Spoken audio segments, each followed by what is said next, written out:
of date for this meeting. Before we start, can I bring your attention to housekeeping matters? There is no expected fire alarm.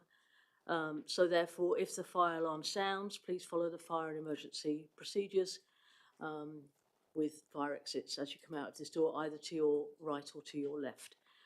I feel a bit hypocritical saying this, but can I also ask that you use your microphone when addressing the meeting?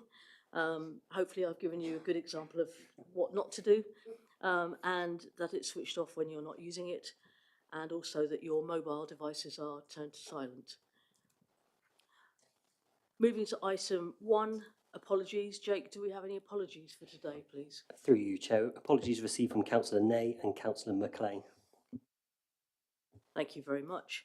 And moving to item 2, declarations of interest. Are there any councillors that have declarations of interest in respect of the items on the agenda? Okay, thank you very much. And then item 3, minutes of the meeting that took place on the 8th of October 2025. Does the committee agree the minutes from the last meeting? Are there any issues arising from them? Can I have a proposer and a seconder for those minutes? Councillor Steele to propose, Councillor Krizanak to second. Thank you very much. Steaming ahead. Chair's urgent business is item 4. Thank you, as I've already mentioned, for attending this rearranged meeting. You'll be aware that we were due to meet last week, and the reason for that was an Ofsted SEND inspection. And David, I wonder if I could ask you to just give us an outline in terms of what happened and the progress of it. Okay, thank you, Councillor Blight. So the inspection that took place was an inspection by Ofsted and the CQC to monitor the progress that the partnership has made in delivering our recommendations from the Special Educational Needs and Disability Action Plan. The full inspection took place in June of 2023, and I'm sure you will know that there were a series of recommendations and key areas that we were to address. So it's not at this stage possible to talk about the outcomes of the inspection because they're provisional, and I expect us to have the draft report in the first week of January, and then it will move through a process to publish at the end of January or beginning of February. So for our next meeting, Councillor Blight, I would suggest that we have that on the agenda so that we can bring the report to you and any following plans that we've got in relation to further improvements. I would like to thank everyone that was involved in the inspection. The process went well because people were organised and really very, very well prepared for the inspection.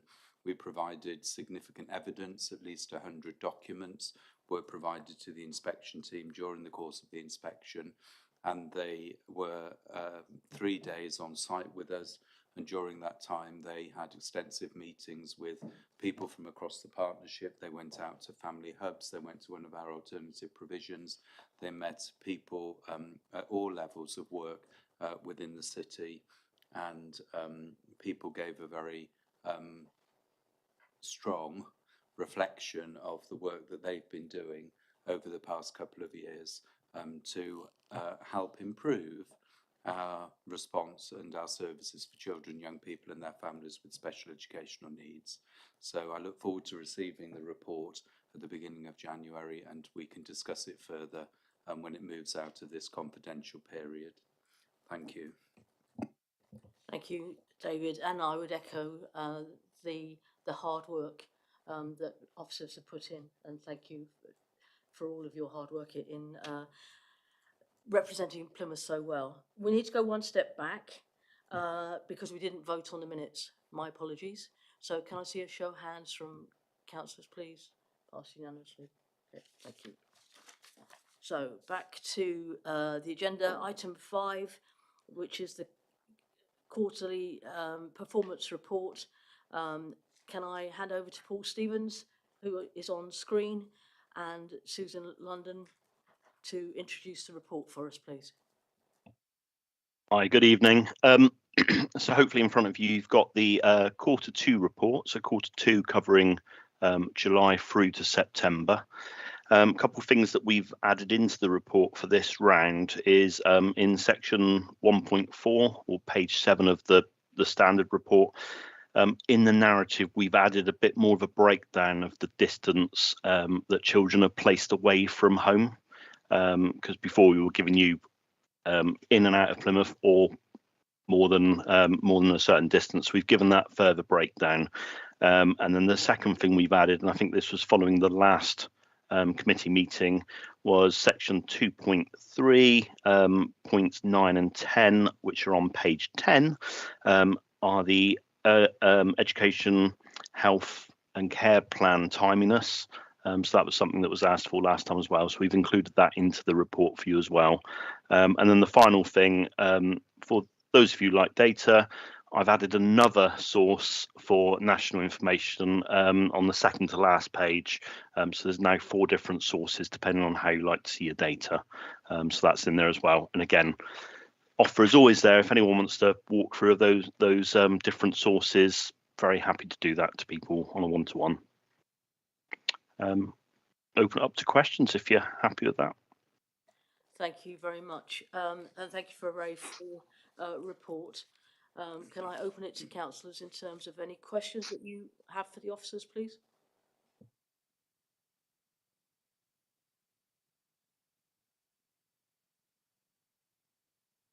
Councillor Krizanak? On the page 5 of your report, it says approved budget, month forecast 3, month 6 forecast, etc. I see the figures there, which just makes a little bit of confusion in my head. We are talking here about children and individuals, and it would be really good to have a correlation with the figures and the amount of individuals that have been assisted with this forecast. Councillor, are you looking at the finance report or are you looking at the Q2 report? That's the item 5, the supplementary pack. We're on agenda. I think that's item 6, sorry. You're ahead of us. Oh, sorry. If you want to come back with a question, I'll come back to you. Councillor Wood? Thank you, Chair, and thank you very much for the data provided. You know how much I enjoy having good sets of data to go through. My question's about page 26, reference 2.3 and lines 9 and 10. We know the HCP's timeliness for 6 weeks, 20 weeks are well below the national average. We've known that on this committee for a while. Do we have a time frame by which we are likely to reach the national average for England? How many months or years is it going to take us to reach that, please?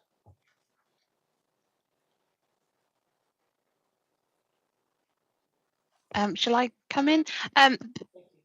There was some information provided from Amanda on behalf of Lisa McDonald, provided it to Amanda. I don't know if Amanda has it to hand. I don't have it to hand at the moment, but there was a time frame detailed. Thank you, Sue. Yes, we do have a trajectory plan. I don't have it to hand, but can absolutely supply it.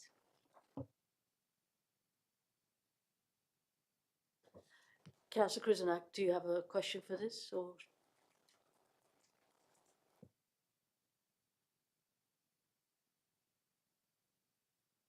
any further questions from councillors? It is incredibly useful having the benchmarking material there, so thank you very much for that, and having widened that scope has been very informative. Thank you. I'm going to move us on to item 6, which is the finance report. And sorry. Louise, you're going to address this? Thank you. Matt's not able to be with us this evening at short notice, so his colleague Louise has joined for the meeting. So Louise is our finance accountant working with Amanda and our education colleagues. So if there are any questions that members want in regards to some of the children's social care or placements figures, then I will take those with Lisa, and we won't expect you to answer things that you don't know about, Louise. Thank you. Okay. Okay, so Matt's given me the information, and you have in front of you the Q2 budget monitoring report for children's services. He's highlighted some areas including growth allocations, which were received at the beginning of the year, and also savings proposals within children's. There is a significant budget movement in the quarter of £3.3 million, and the information within the report explains the reasons behind that. As David said, I'll try to answer any children's questions, but definitely if you've got any education ones, I can answer those. Councillor Lang? Yeah, thank you. Thanks for stepping in at the last minute. Just, I think what's clear from this report is that the service, children and young people and families service, continues to face really significant financial pressures, which is because of all the things we've talked about, but it bears repeating: rising costs associated with independent specialist and residential placements. And these challenges are made worse by limited placement availability within the Southwest region and nationally. So we're managing not only an increased demand for our services within the city, but also higher costs per individual care package. And we're going to talk a little bit later about some of the things we're doing to mitigate this, but you know that we've initiated several strategic work streams, including the Family Homes Programme, enhanced fostering and recruitment campaign, and strengthened collaboration through the Reconnect partnership, which I think we're going to talk about later as well.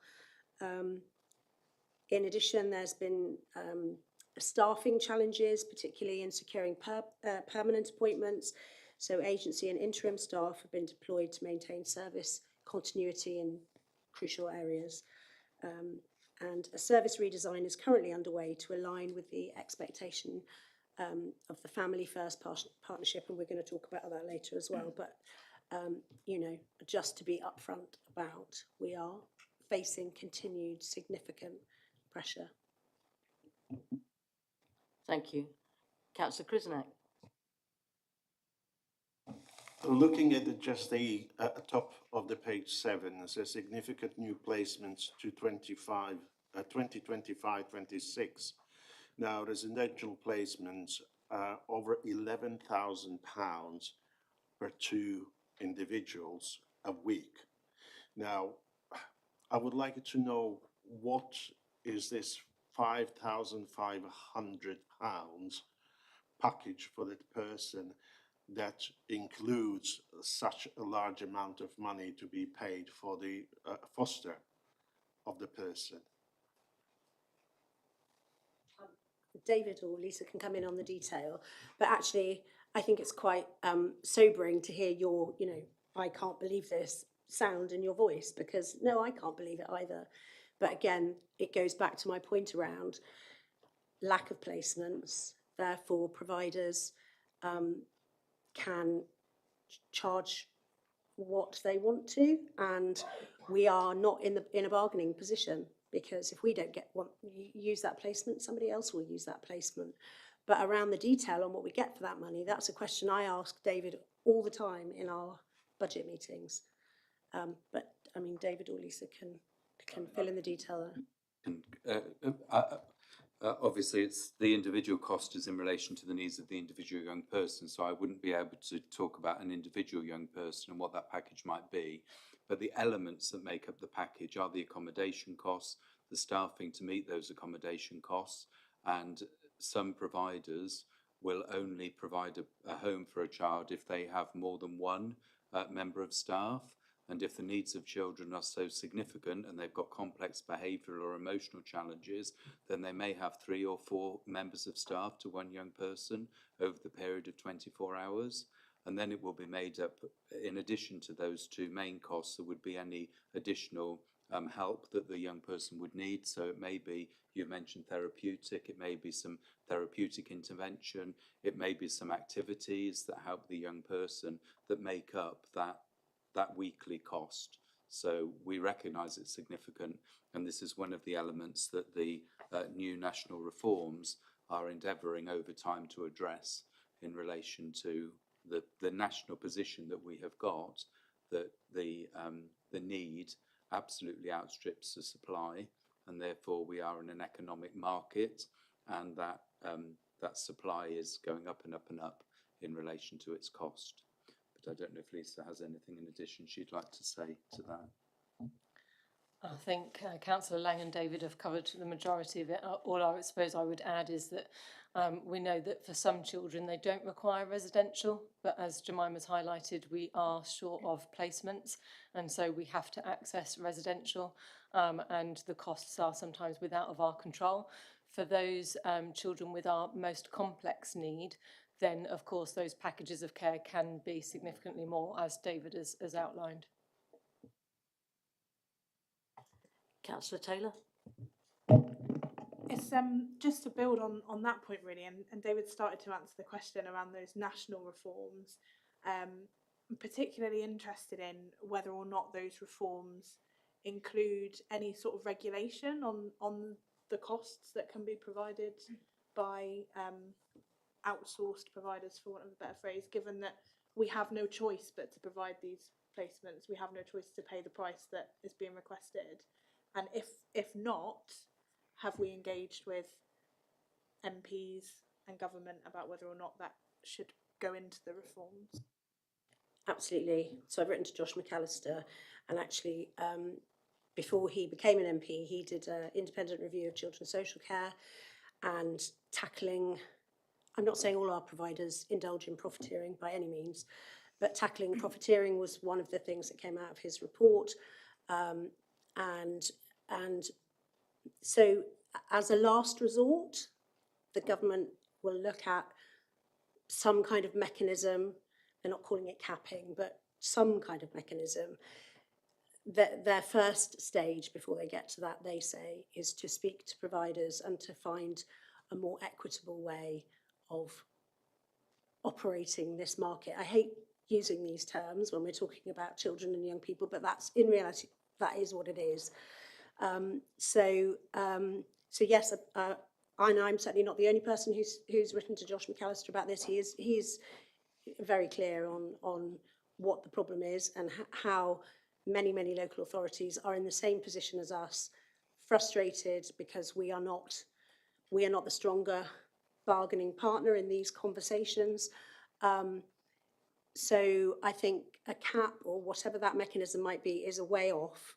They are hopeful of something happening in a kind of more middle ground first, but we will keep up the pressure, and whether this committee wants to write and share frustration as well. I mean, I think the more they hear it, the more impact it will have.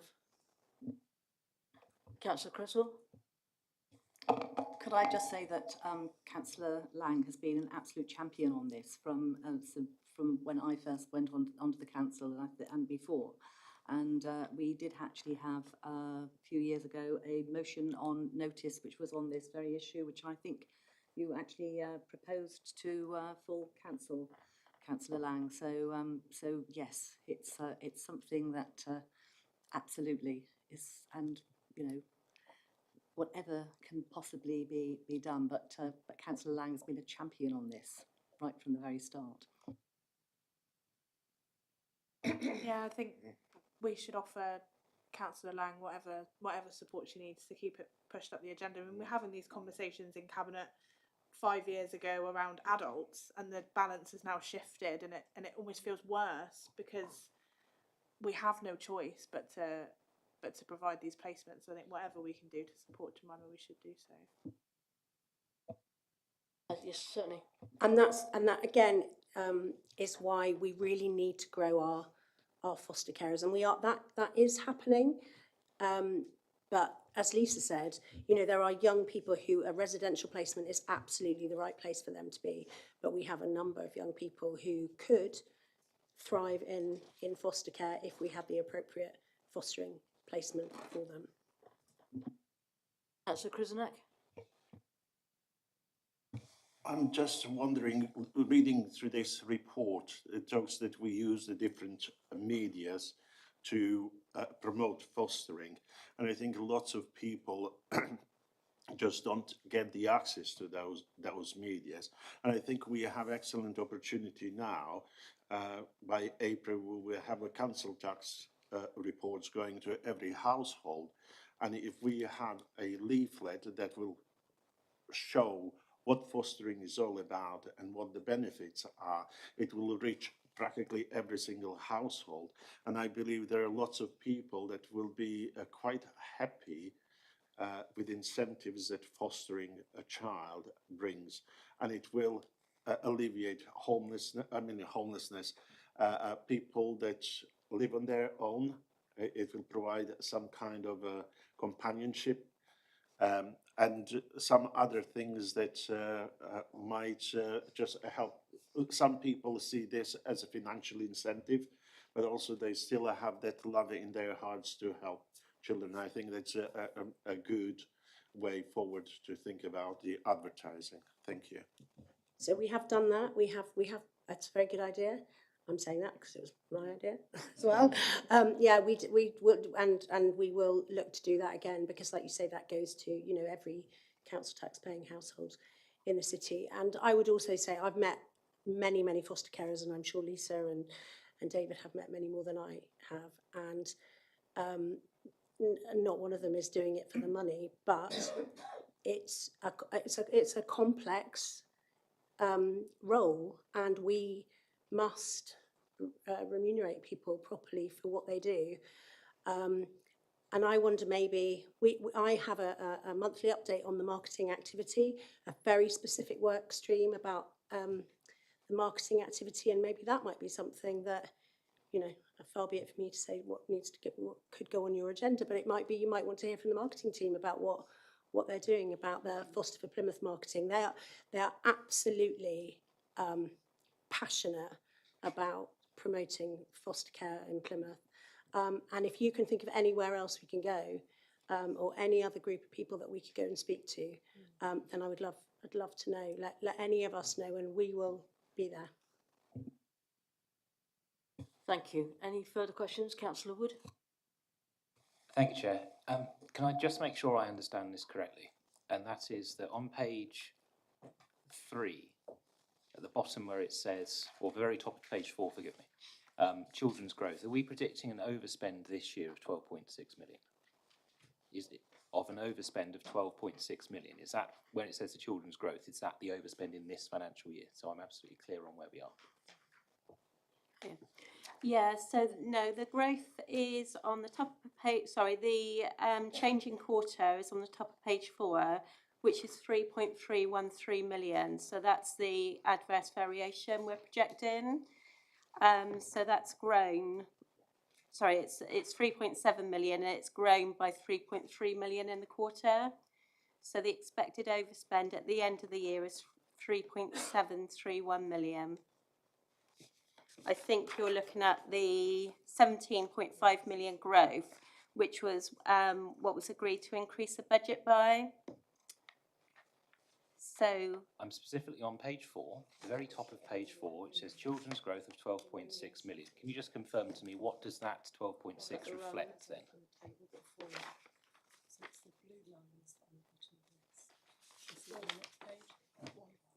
oh, I see. Yeah. Yeah, so no, the 12.603 is the net figure between the 17.5 million growth, which was awarded to children's budget for the whole year, and the 4.9 million savings. So the net growth in the children's budget for the year is 12.6 million. So within that new budget, the predicted overspend is 3.7 million. Okay, just so I can confirm then. So we've already increased the budget in this financial year by 12.6, beyond what was agreed at budget setting last year. Yes. So, right, okay, right, that's where I wanted to get to. And we're overspending that by over 3 million. So can I just then understand, on page 3, we show the previous financial years, 2021 through to 2024-25. In each of those years, we have overspent against our original budget. Now, I appreciate that post-COVID, and this is not unique to us, all councils have struggled to correctly forecast the required budget for the financial year. Why is it that we, recognising the trend that's been going on for over 5 years now, of massively increased spend above the budgets, we have not been able to correctly forecast what that budget would be? And on this occasion, we've gone so far as to increase it in year and have still overspent against that.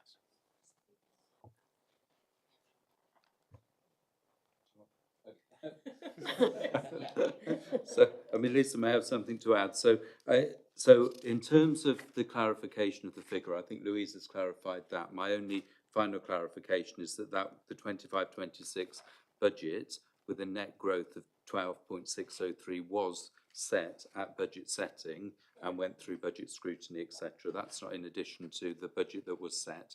That is the budget that was set. In addition to the budget set, has been set out at the end of month 6, we have an overspend as set out there of 3.731. In relation to the continued overspend, the things that are behind that overspend are an increase in looked after children during the course of this financial year, although I'm pleased to report that that is now starting to decrease, but we have had an increase that is now on the down again, and we did need to provide for some of those children residential placements, and for a small number unregistered placements when there was no supply available of registered placements, which both of those cost. So it's driven by an increase in residential placements at a higher cost, and a number of unregistered placements beyond the demand that we thought that we would have when we were predicting. We do very detailed and sophisticated line by line, child by child data projections and analysis, strong work between our finance team and our social care team in order to predict when we have a small number of children that we don't know that will need our care in a high cost setting, then a small number of children, as demonstrated in the report that we come on to in a minute, agenda item 9, because some of that's set out in there as well, that does create the overspend that we've currently got. And we're now going through the budget setting process, and this will all come again through budget scrutiny in January, about making the best forecasts and the best predictions for the forthcoming budget, both in relation to any budget growth that we require and also the savings plans that we build into the budget to reduce the number of children in residential and high cost placements where they don't need to be, to bring them closer to home, and some of the examples within the paper on the children's home programmes set that out. Councillor Lang?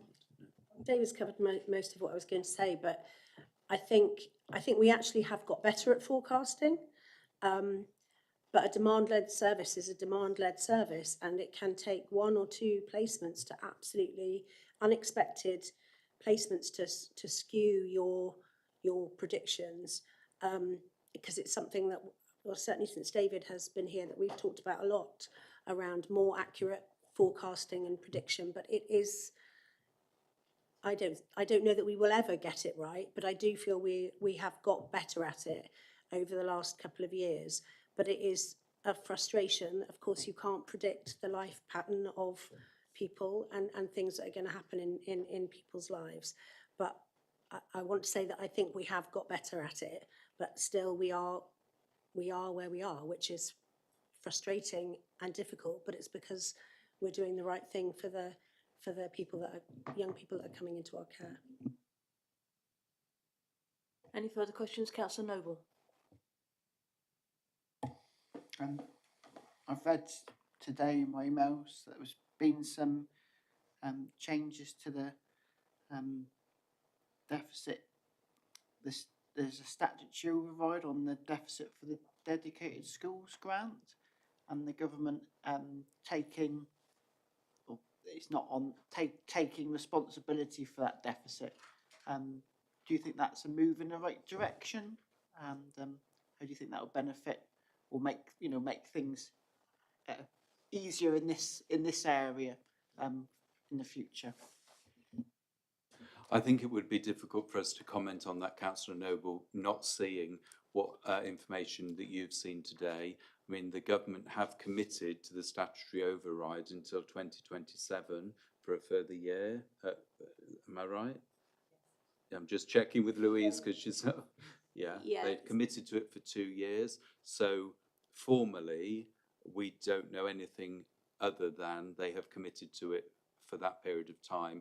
And we do expect within the white paper that comes out early in the new year that will address what the government strategy is for dealing with the deficits for every local authority on their dedicated schools grant.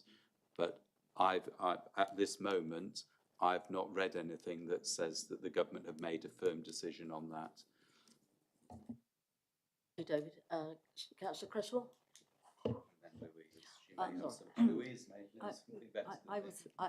was simply going to say that I don't know any more, that Louise might actually know something extra.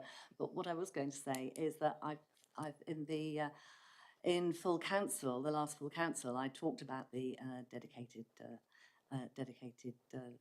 the DSG, and one of the things that we did actually have and offered was some training for all of us on this committee of the DSG, and I know some people took that up, but I think that the team would be very happy to do that again, because it is complicated, and it would be really helpful probably for people to have perhaps a better understanding, particularly on this committee, about that. Because you're talking about, it's a lot of money there, and there is obviously going to be some changes and things happening, and we look for interest of what happens in the new year as far as the white paper on SEND is concerned. Louise, did you have something you wanted to add? Yeah, so I have seen in the press some information about central government taking on all of those deficits. The problem is, as David said, we haven't got the detail yet. Until we get that white paper, we don't know the caveats, we don't know, there's going to be lots of detail behind that. So until we get our hands on that white paper, I think it's really tricky to say. Yeah. I will come to me for the next question. If we can go to page 7, at the top there, it's talking about an unregistered placement, which was a transition from hospital. And like most councillors, I like black and white. So it says joint funding assumed. What confidence do we have that actually is shared costs and not going to be given entirely to children's services?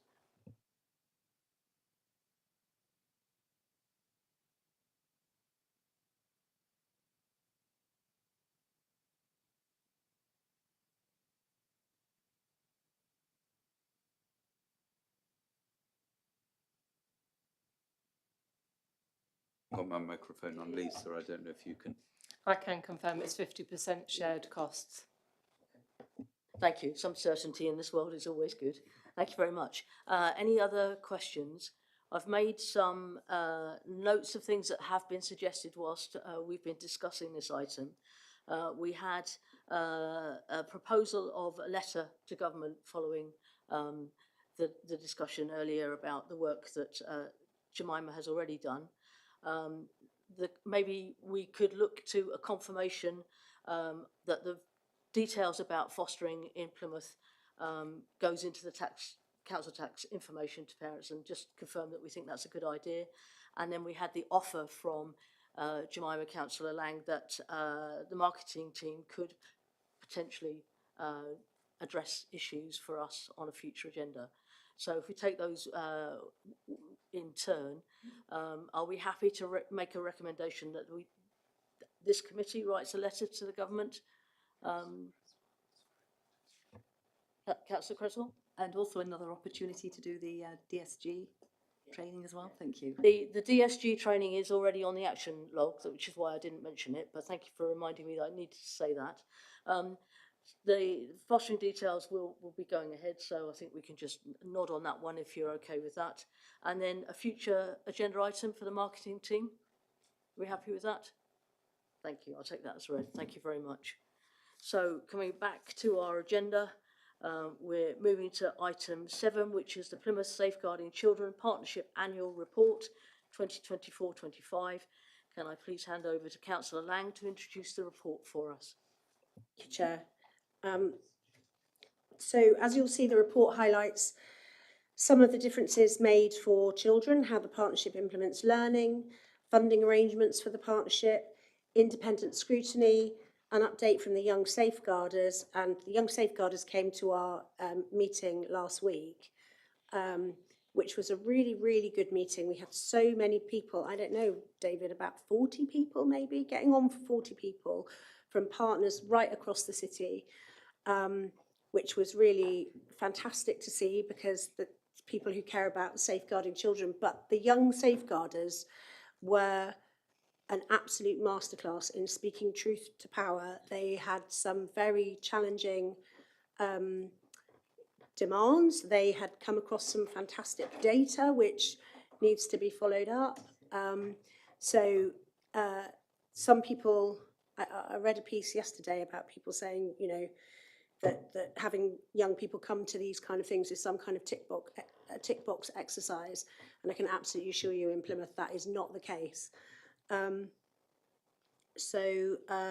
report is also supported by the publication of the multi-agency safeguarding arrangements at the end of this month, which will describe the responsibilities of each agency, their responsibilities in respect of safeguarding children. And as you have read in the report, this has been a year of considerable work in the partnership space, and all partners have remained dedicated to working together to make a difference for children and young people. The report identifies the impact made for both young people and for practitioners through the work of the partnership in the Making a Difference sections throughout the report, where partners have shared what difference they have been able to make for a child, young person or family through multi-agency working. The strengths that have been made through continuous learning, both locally and nationally, has been highlighted, and the annual conference was a wonderful example of joint learning, where 140 practitioners from multiple agencies joined together to focus on the partnership priorities. And you went to that, didn't you? Yeah, because I had to stand in for Councillor Evans for something, so Councillor Creswell went to that. Within the report, the extensive multi-agency training programme offered by the partnership has been described, and feedback from attendees shows us how paramount this training offer is to great partnership working and to keeping our workforce updated in a multi-agency way, learning from each other as well as the training inputs. Thank you, Chair. And Siobhan, who's the author of the report, is online. Can I just say before I open it up to questions from fellow councillors, thank you for the report, it's very detailed. And the section on young safeguarders that Jemima's just mentioned was really, really detailed, really good. Thank you very much for that. Any questions either for Siobhan or for Councillor Lang?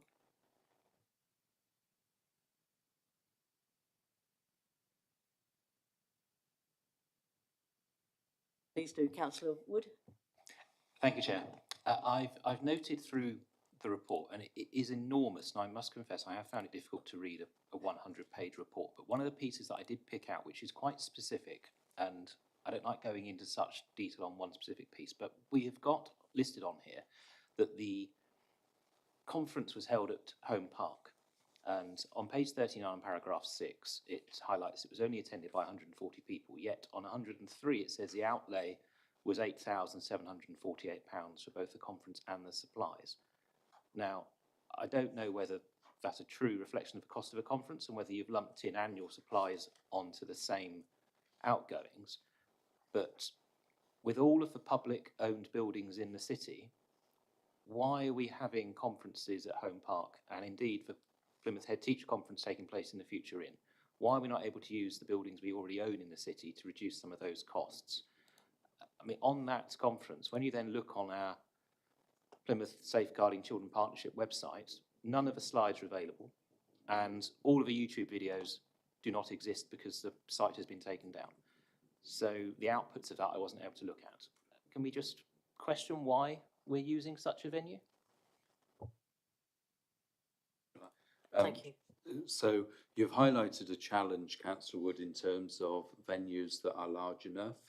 So if anyone does have venues that are publicly available free of charge that are large enough to have 140 plus people in carousel style so that we can do tabletop exercises, etc., then please tell us, because we also, absolutely share your principle here that wherever possible, we have meetings in places that we don't have to pay for. And we did have to pay on that occasion for refreshments because they are provided by the venue. So the £8,000 probably is the true cost of what it costs the partnership, which is a partnership funded by the local authority, police, health, probation and other partners to run that conference. And you have a view about whether £8,000 for 140 peoples for a day conference is good value for money or not, but certainly that would be the reason why. The same for the head teachers conference. Again, we need a space for nearly 150 plus people, and again, if that is available to us without charge within the city, then I'd be grateful for anyone letting us know. Thank you. Councillor Lang and then Councillor Criswell. And for reassurance, our quarterly safeguarding meetings are very crowded, but they are held in this room, and people sit at the back here and all around the table because that is a space that we are able to access. And we want to encourage as many people to come as possible. We've had conversations about we don't want to give people reasons not to come to such vital things as this, whether it's safeguarding training or safeguarding partnership work. We've had conversations around parking and not everybody works in the city centre. All those issues. So we try to find places that people can access more easily, that we can accommodate as many people as possible. But certainly, when you're getting to figures like 140 plus, we can't accommodate them, as far as I know, in places that don't cost us anything. But I would echo David's plea that if anybody knows of anywhere that would be happy to give us a venue for a day for nothing, so that we can do that at the least cost possible, that would be fantastic. I was just going to say about the head teachers conference thing, you mentioned it, is that one of the things you have to take into account as well, the head teachers conference is normally a morning conference, and you need to have somewhere which is also accessible and easy for head teachers to actually get to. And in some cases, they will have gone into school before they actually turn up at the conference. So that's a really important factor about the accessibility.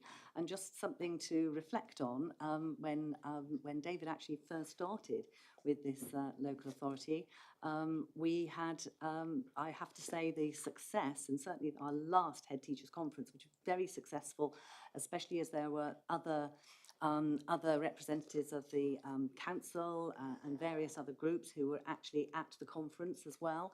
And the whole mood and the relationship that we have built up with our leaders in the city and the local authority has been really impressive over the last few years. And I think that's partly as well to do, partly perhaps as well, though it'll be a smaller part, but the venue and the accessibility, and also the amount of our leaders who are in fact very much actively involved and working so effectively in partnership with the local authority.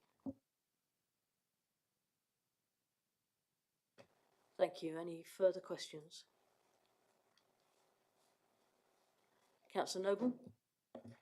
Just not really a question, but I found there was quite a lot.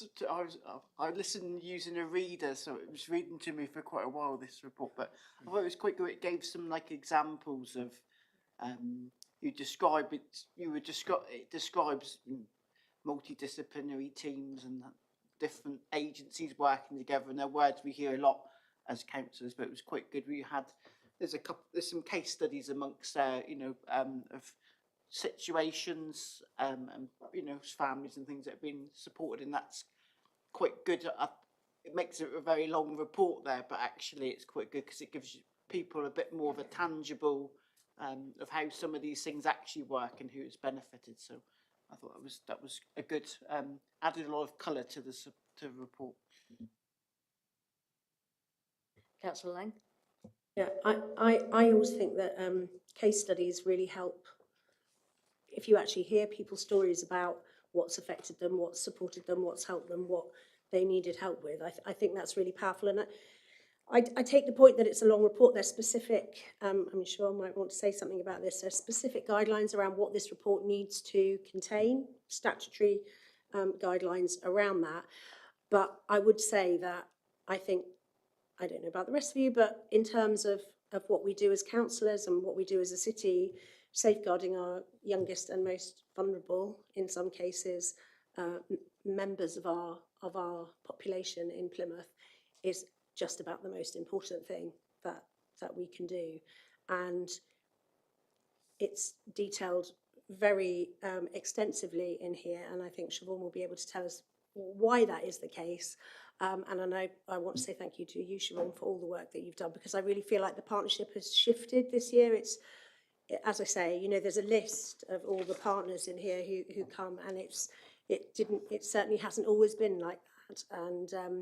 And I think success breeds success, and other people think, well, actually, maybe I ought to be coming to that. And we have now a number of people from faith organisations, which we didn't have before.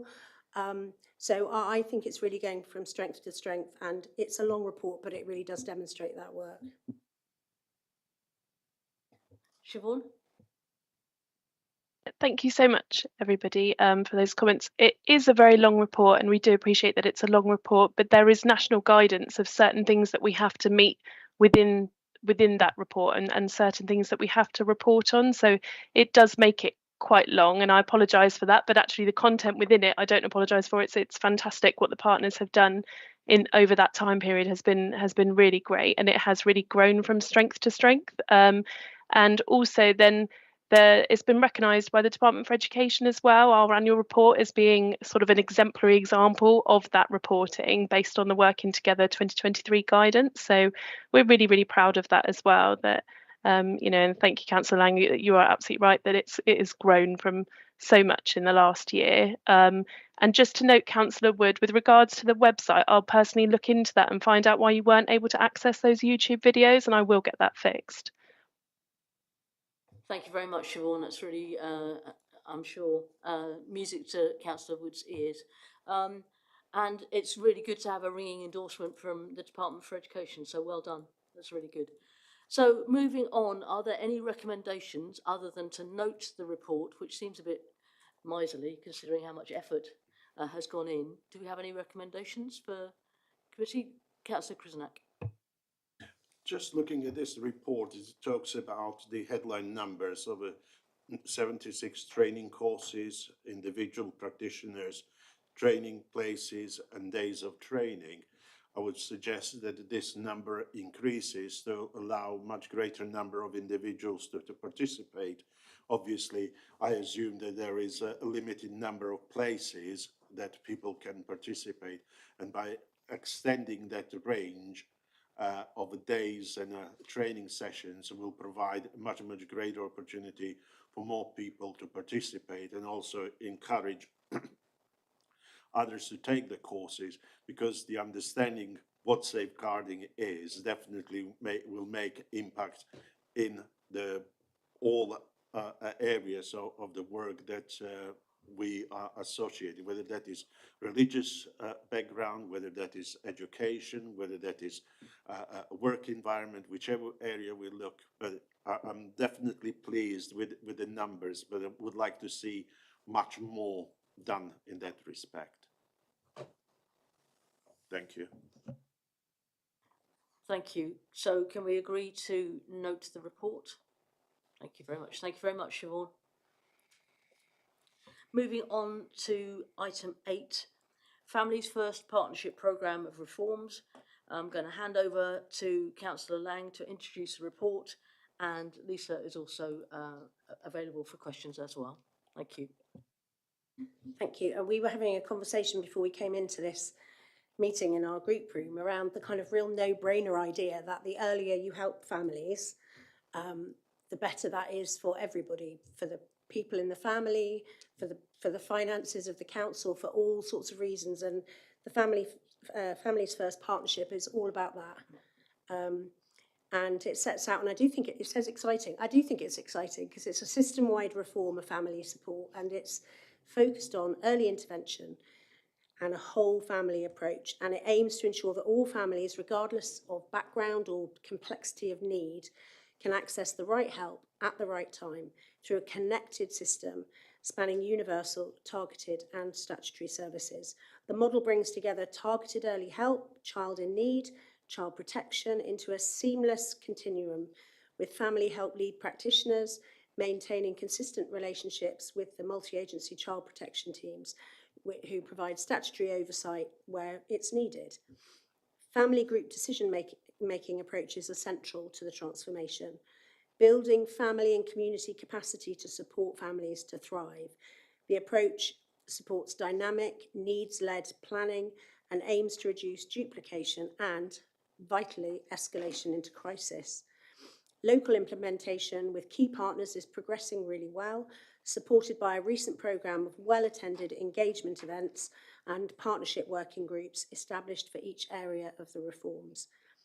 This paper before you sets out the governance arrangement in place in Plymouth and the approach to implementing the programme, decisions and next steps agreed by the latest partnership board meeting in November, key risks and the monitoring arrangements, and the corporate support required for these reforms to be successful. Thank you, Chair. Lisa, do you want to add anything at this point? I suppose just to emphasise the importance of it being a whole system-wide transformation. So Councillor Lang is really helpful in identifying that we must focus on early intervention prevention. It's a cost-effective way and it has the biggest level of impact. So there's huge emphasis on wanting to build that. There is also a real need for us to build expertise for those children who are most vulnerable and at risk of harm. So the changes also talk about the kind of level of detail and expertise and changes that are required to protect children, particularly because when you look at the background of how these reforms have come about, it has been through some very sad and tragic deaths of children, and the reforms have been looking at and understanding those children's circumstances and bigger impacts on how children's services operates to be able to formulate what these reforms need to be able to provide the best impact for children and their families. Thank you. Any questions?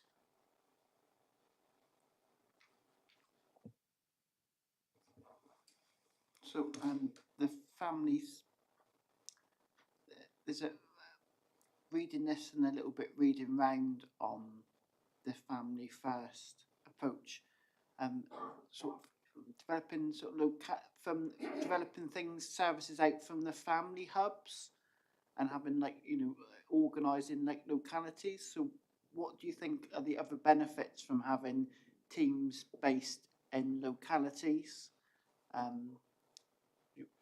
Meeting some of the outcomes such as the 10 wishes that we have. What do you think will be the other benefits from that? Thank you. Yes, so one of the areas that we really want to make sure that we develop is how do we implement these services and changes to how we will support our children and families in their communities, in their own neighbourhoods. Because what we understand is that actually when we build the relationships with the support system that is around them, so with their local midwives, with their schools, with the police community officers, we can provide a really robust system. We can really understand all of that early intervention that's provided through voluntary sector, community sector, through the fantastic work that happens in our family hubs, and really being able to put that wraparound support much earlier on. But of course, also having the expertise of all of that multi-agency system to be able to work collectively to support when the need might increase.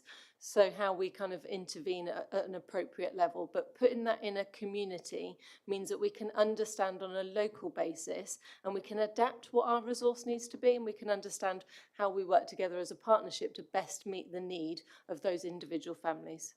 The bit that you talked about, the 10 wishes, it's really important. Those wishes apply to all of the work, and it will still apply in the reforms. How our children and young people want to be treated, respected, and responded to as part of our intervention is something that we will continue to hold close as we do all of these changes, and we'll keep bringing ourselves back to those 10 wishes to make sure that we're absolutely in line with those as well. Thank you very much, Councillor Lang, and then I think I saw Councillor Taylor. No, I'm seeing things. Councillor Lang. I wanted to say that I think we're really fortunate to have such a great family hub network in place already, and a lot of the Families First work is actually the direction that we were already heading in, and I think it's kind of turbo boosted, and I can think of a couple of members of David's team who really, you know, when this all came out, were like, yes, we've been waiting for this. So I think we are fortunate that we have a very extensive family hub network, and they are really going to come into their own as these reforms come in. Councillor Krisenak. I'm really pleased to hear that. At one of the meetings that we had, it has been mentioned about mobile family hubs. When those will be put in place for the rest of the city? Yes, yeah. So I think you're referring to the satellites that we have in place. So we have 6 or 7 of those already in place, and there is a plan for the further rollout of those. So if it's helpful to have the more specific plan and information, we can provide that. But our intention is that, you know, wherever we identify a need, where parents and families do need more support closer to home, rather than travelling to the family hub, then we will try to get a satellite provision in place. And that is like outreach. So the family hub run the programme and they do that satellite provision. I mean, some of the places, like the YMCA, for example, Discovery College, they have a satellite provision, and we've commissioned them to run some of the services themselves. So they then work in partnership with the family hub, who is responsible for the provision, but they are commissioned to run some of those services. So it's a mixed model, but our aim is to get those services closest to families wherever the need arises. Thank you. Councillor Noble. So obviously, previously there's been things like the Shore Start Centres that are very associated with, you know, younger children and toddlers. Obviously the family hub, looking at the ideas of families through the whole of a child's journey is growing up, and obviously we know there's sometimes issues at periods of transition. As children get older, their sort of the issues they have different. So, what kind of plans are there to ensure that people with parents of older children are aware that they can access the services that the Family Hub is offering? So the family hubs are from 0, well, in fact, before 0, up to 19, and then for young people with special educational needs up to 25. So that's how the model operates. I think, excuse me, to your question around letting people know what's available, that is always a thing that we should be thinking about all the time, about how we promote and share. And again, any suggestions that people have around, I'm going to cough. Excuse me, me and Sally. Yeah, can you take your... The other thing that we're going to be doing is, because the governance of this reform sits with the Safeguarding Partnership, which is where Siobhan was feeding back from the annual report, that feeds into that system, and we will be putting on the website information to families about how we're developing and rolling out the reforms locally in Plymouth. So there will be a comms plan that we're developing over the next couple of months as we move towards the implementation of this reform by the 1st of April, which is the DFE requirements. So we are going to make sure that we've got some good comms. We've got some videos that we're going to be filming to explain the impact and what the difference will be. So there's lots of promotional work that is starting to happen, and we'll start to get those comms out through those systems. Thank you, I've got a cough sweet now. And I do think actually as members, as councillors, if there's anything you think that would be helpful in terms of those comms for you to share on your own social media or in your own communities, then that would be really helpful feedback to feed into the comms plan. Thank you very much. Any other further questions? And this is clearly work in progress. And Lisa, am I right? You're seeming to suggest that this will go to the safeguarding board rather than here in future. Is that right? Yeah, so we've developed a governance structure that really helps us to have the rigour and pace over the level of reform. And so we've developed a dedicated Families First Partnership Board, which is attended by the delegated safeguarding partners, and they also attend the Safeguarding Partnership Board. And it then also goes to our lead safeguarding partners. So all the way through the system, we've got really strong governance across the whole of the safeguarding partnership. And it will report there. The key decisions are made at the Families First Board, and then it's ratified at the Safeguarding Partnership Board. There is a role for scrutiny to continue to scrutinise and challenge those, even though the scrutiny board isn't part of the governance of the implementation and the monitoring. Because this is such a key reform and piece of work within children's services, I would suggest that it continues onto the work plan, probably onto the forward plan for the next municipal year now, but so that scrutiny has the opportunity to continue to be updated and to provide any challenge to the programme. Thank you. Yes, I think that's a good suggestion. I'm looking to my colleagues in terms of we should note the progress that's been made ahead of the implementation of the government changes and reforms, and David's suggestion about adding this to our work plan for 2026. Are you in agreement with that? Any other recommendations members would like to suggest? Okay, thank you very much. Thank you very much for that. Moving on to item 9, Children's Homes for Plymouth programme. You might be surprised to know I'm handing over to Councillor Lang again to introduce this report, and Lisa is available, and we also have Victoria and Vivian available for questions too. Thank you. So some of this is going to be repeating what I've already said, but in November 2024, the leader agreed capital investment for the development of children's homes in Plymouth. And I've personally been delighted to see the work progress since then. And actually, it's something I've been trying to get on the agenda for a very long time. So I'm so pleased to see that it's happening, because it's going to help us tackle what I talked about, the national scandal of profiteering by the independent sector care home providers around the country. We'll be providing high quality council-run children's homes in Plymouth.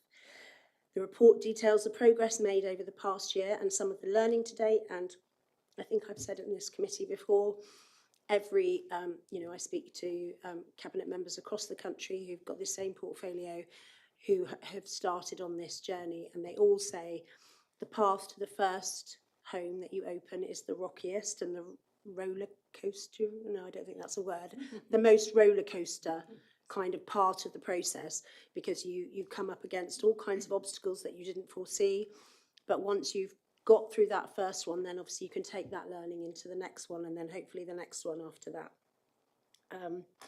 We're making really good progress with 5 developments and expect our first 2 children's homes to open soon. Officers highlight delays with the Ofsted registration requirement as being a key risk, and I know that early conversation will be had to mitigate this risk as far as possible, and members are involved in ensuring local residents are welcoming of this development and supportive of it. And on the Ofsted point, again, I wouldn't want to suggest what you might want to do as a recommendation, but I do think there is concern about the registration, the length of time that it takes, and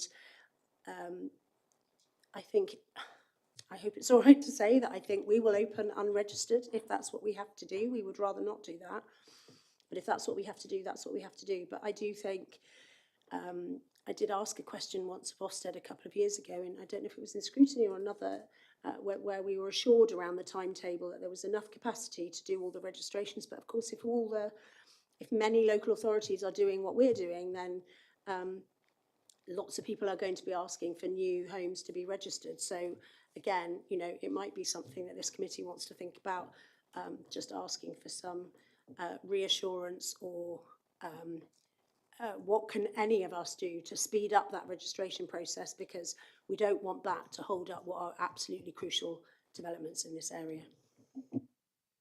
Thank you. Victoria, do you want to add anything else? Any questions? Yeah. Thank you, Chair. So I do very much like Invest to Save, and I'm drawn to Project C because it will save £250,000 a year, so it's forecasted. However, and I appreciate that some of the funding is coming from DFE, it's not all coming from council, but can you please justify a capital expenditure of £3 million for 4 children?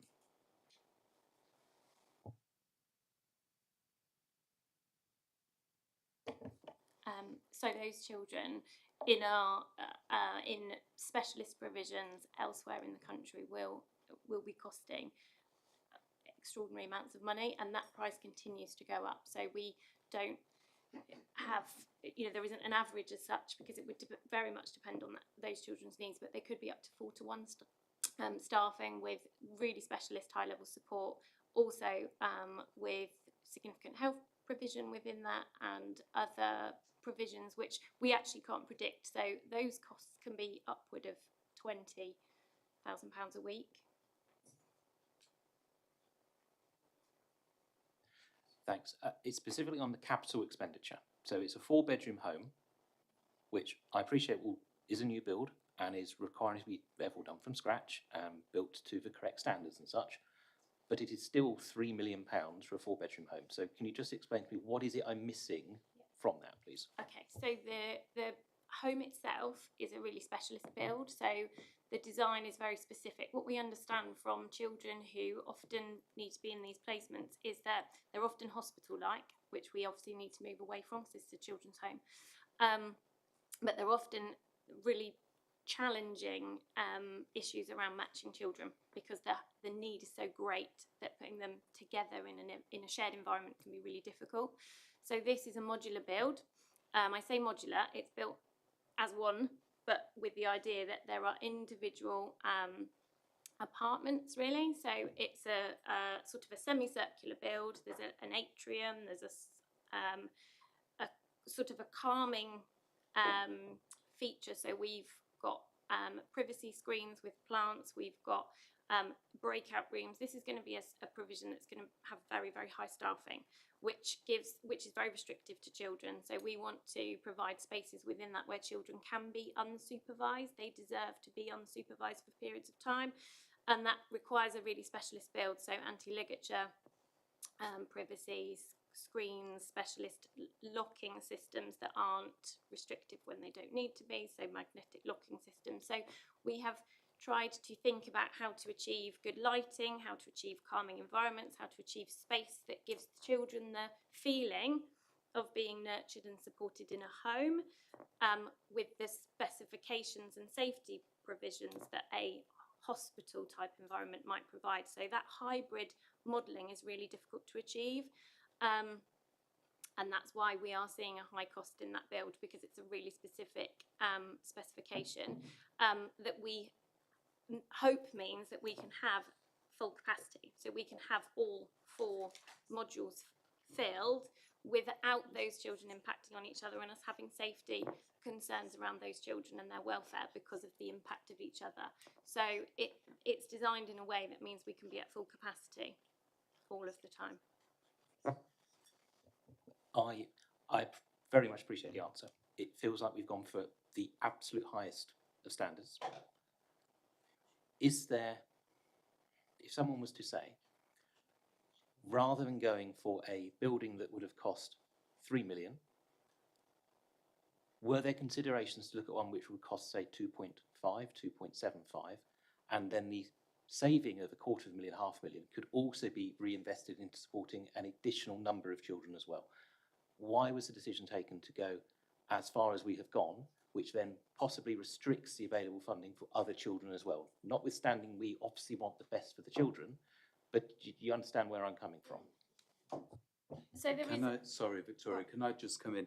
I think this is an exceptional opportunity for Plymouth, and the fact that we can build in Plymouth a facility for children and young people with some of the most complex needs in our city is fantastic, and it's something that we should be celebrating. I think the team have done an excellent job in securing £1.5 million of DFE capital funding. We went up against many other local authorities. We worked really strongly in partnership with our health colleagues, with CQC, with our ICB. We put in a strong partnership bid, and we were chosen as one of a small number of local authorities to receive capital funding of 1.5 million. What the council then has agreed to is to provide 1.4 million as matched funding. So that in itself is a real opportunity to have a nearly 3 million building, as you say, Councillor Wood, for 1.4 million capital spend for the council. The opportunity to enable children either to stay in Plymouth, to be served by their local community, their local health provision, their local community, their local school, is fundamentally what some of the children need, and this will prevent them going a long way from Plymouth to provision that we may feel isn't appropriate or absolutely meeting their needs. And finally, when we look at the revenue costs for running this provision are expensive. So we have got revenue costs for 4 children of 2.2 million.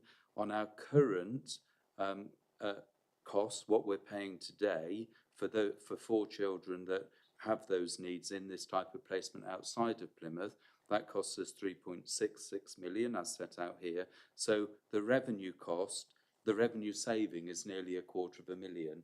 We'd love it to be more, but the facts of the matter are that it does cost a lot to meet the needs of these children, but it is £250,000 less to our revenue budget, and we get an amazing facility for 4 of our young people for £1.4 million. So I think, I hope it's seen by members in that positive light, because it really is such a great opportunity. Thank you. Councillor Lang? Yeah, and I would say that those children, we are their parents, we are their corporate parents. They are our children as much as any other children that we have. And do we want the best for our children? Yes, we want the best for our children. And if we hadn't match funded, we wouldn't have got that 1.5 million. So a 2.5 million option isn't even on the table. And it means we have placement stability, which again helps our finances. And also these young people are going to get better care. They are going to be able to stay in Plymouth. And I challenge anybody in this room to think that that can't be the best thing for children and young people. I get your point about value for money, but I would absolutely stand behind these figures and the work that Victoria and the team have done. Lots of local authorities didn't get this money. They put in bids that were nowhere near as good as ours, and the care and the thought that has gone into the design of this particular building is extraordinary, and we should be very grateful to the team because of the very compassionate, incredible way they work to make sure that our children, for whom we are all responsible in this room, get the very best. And I don't apologise for that, and I won't apologise for that. I think the line of questioning that Councillor Wood has pursued, I don't want to speak for him, does highlight a concern going forward in terms of how this is reported by the Herald or any other body purporting to be a news organisation. And our comms around this needs to be as explicit as we have been in this room. We won't stop residents and people who want to be naysayers from trying to destroy this vision, but it clearly is an incredible vision, and you can't turn, in this current climate, you can't turn down 1.5 million. I mean, that's crazy. So I'm kind of echoing what Jemima has said. Councillor Kresenak. I had the privilege and opportunity to visit one of the centres up north, and it is absolute delight for myself to see the care and the passion that staff had for those children. And what Victoria mentioned is that we want to put our children from our city in those facilities and save money for the council. However, that does not mean that we will have 4 children every single time. And there is a possibility that we might have the other authorities asking for assistance from us and placing their children in our care, which will then generate income. And I think we need to think more outside the box than just concentrate on the money in itself.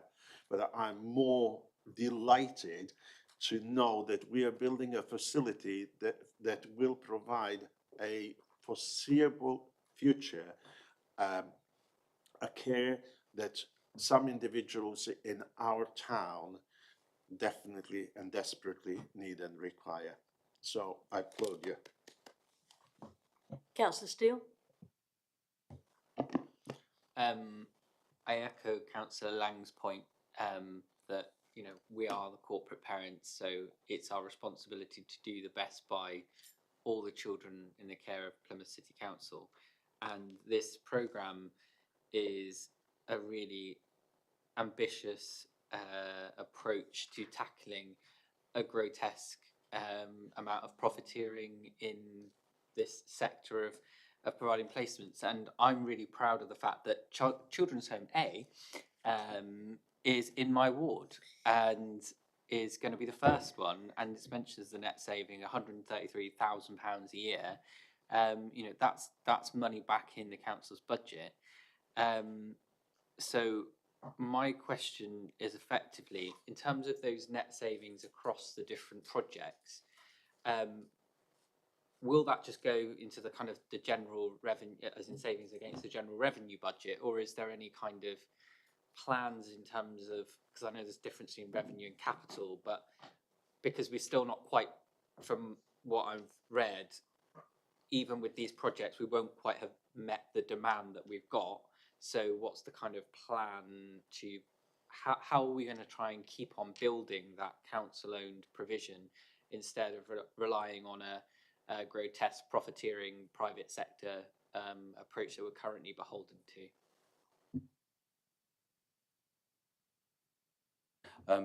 So we are building a pipeline.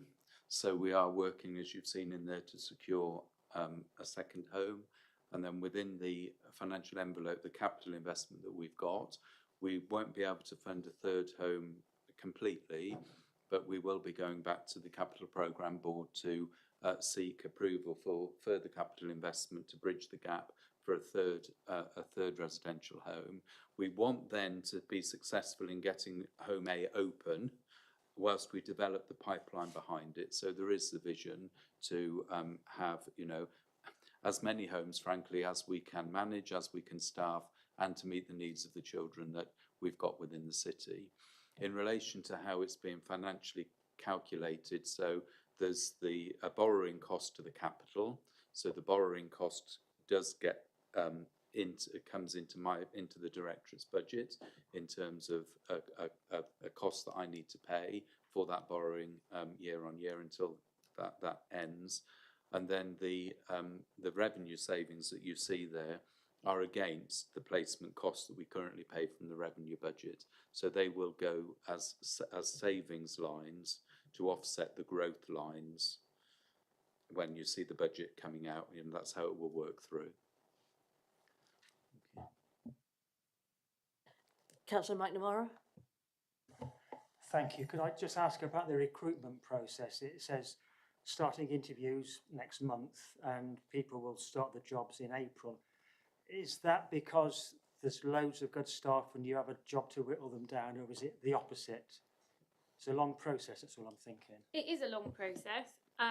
I would say it's probably a little bit of both. So actually what we've found, we had worried that our recruitment might be challenging because the recruitment for our other children's home, Downham House, is challenging. We are not getting a number of applicants and we're not getting the quality that we often that we expect. However, early indications are that our advert is out for another week and we've already got upward of 20 applicants, which actually is really promising.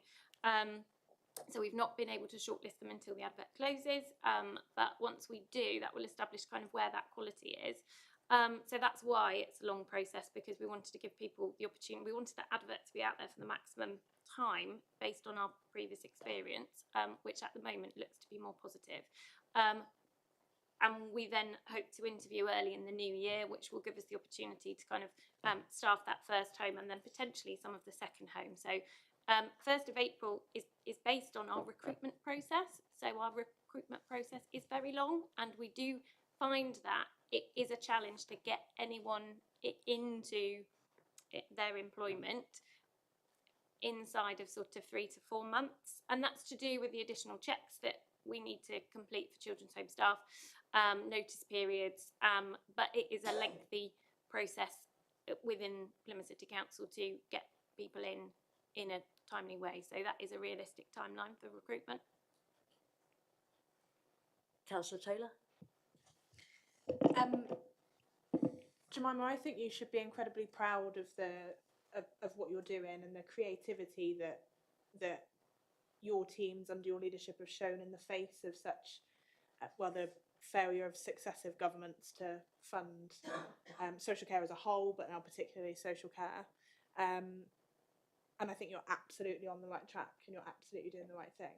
So just wanted to say that out loud, because I don't think it's said enough. Like these are children, these are our children, and you guys work around the clock to make sure that they live independent, healthy, happy lives. And I think that gets lost when we look at such long reports and talk about the technicalities and the logistics. My question is also around workforce. It's a two-part question. Recruitment, difficult, noted in the report. Retention, even harder. So first question is, what are we going to do to retain those brilliant staff that we managed to find to work in these facilities? And the second is, in light of such creativity that we've shown across the council in other ways, what are we doing to home grow some people into these roles? So we're not going out to find them, we're making them. Councillor Lang? And then Yeah, Victoria can talk to the second point, but actually I think one of the things that helps retention is really great places to do your job that you really care about. And the places that we are creating are going to be really great places to do your job that you care about. So I think actually that is there's a whole host of reasons why we're doing this, but retention is as significant as the rest of them. Thank you. So I can speak from experience that this is a really addictive world. So if we get the right people through those doors, that's how I started, and I loved it, and I still love it, which is why I'm here doing this side of it. If we get the right people through the doors, we will keep them, because we will look after them. They will be happy. They will get a good return on their investment into those children, because those children will be happy and they'll be well cared for, and we'll be offering the very best of what is essentially not our first choice. We don't want children's homes, we want children in families. But essentially, if we're going to do it, let's do it really, really well. And those staff will be invested, and part of that recruitment process should pull out the right people. And the second part of that around, can you just repeat the second part for me so I get it right? So it's just about, rather than go out and find people who are going our own. Yeah, we're identifying people, perhaps working with the college. I remember during COVID we did kind of like a skills academy for social care at the time, because there was a recruitment crisis in adult social care at that time. So it's just how we can be creative about encouraging people into the sector from entry level and building them up. Yeah, and again, I think at the moment we haven't got the opportunity to scale up what we're doing, so we've got a really small amount of those workers and a really small offer because we've only got one children's home. I think as we start to develop this offer,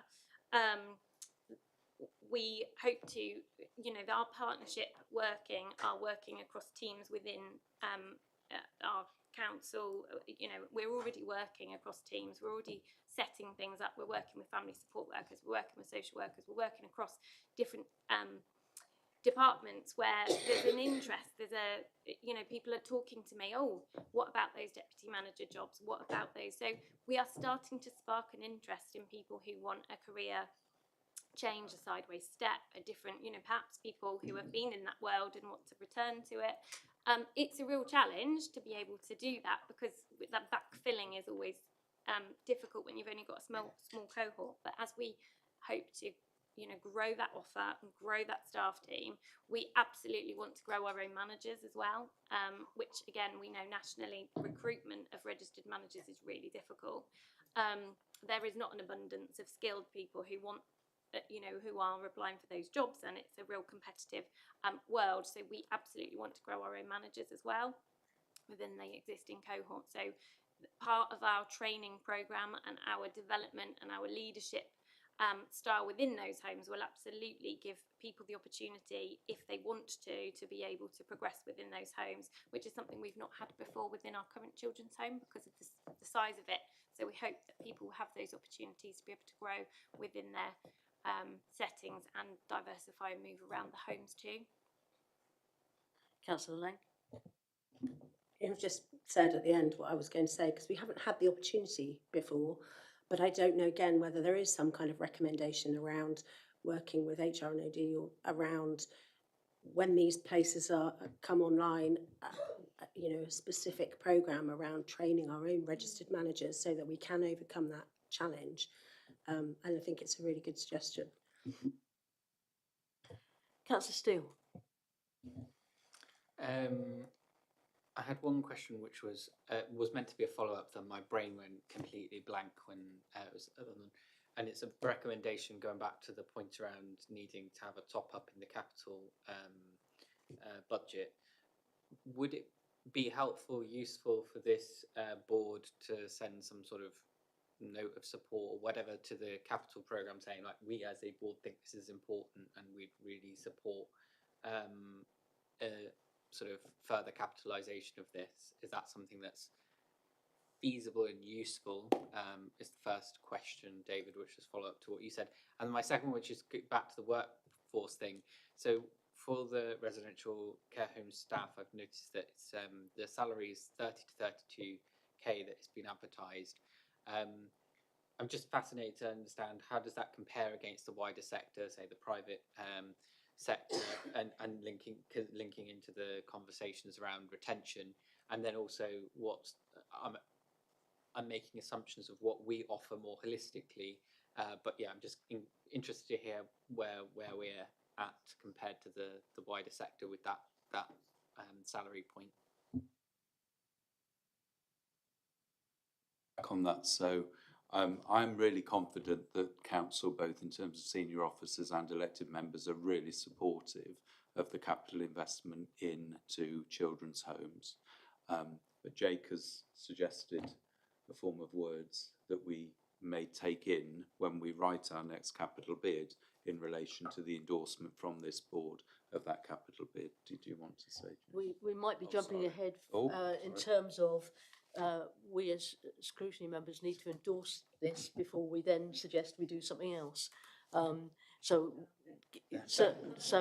you're right, but we need to do step at a time. Happy to move on to that stage. Councillor Wood. Thank you, Chair.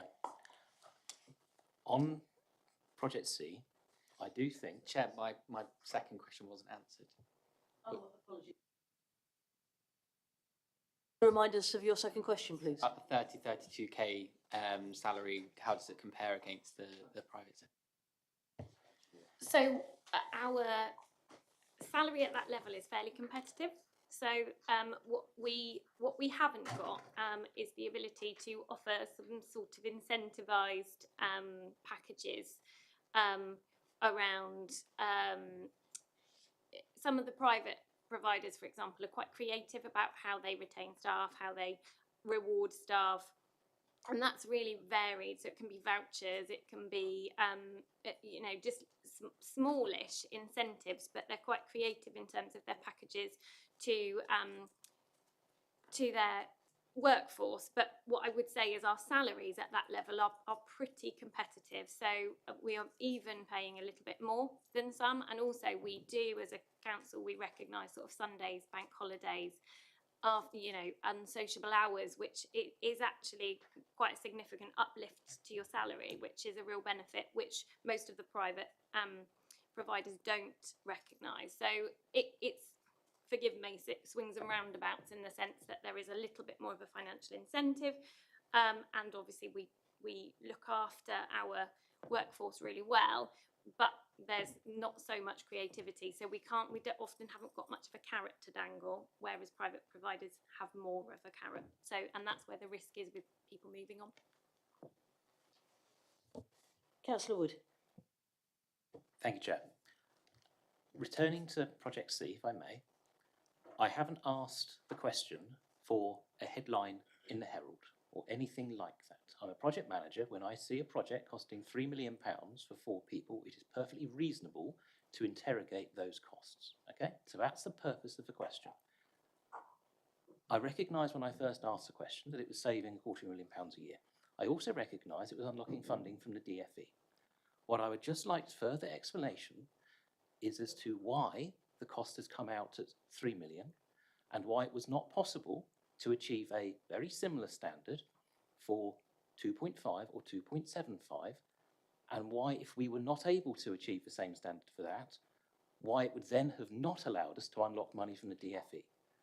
That is the purpose of the question. I think that is reasonable before anyone thinks that I'm being gotcha. That's not what this is. This is a reasonable question about the costs on a project for 4 children.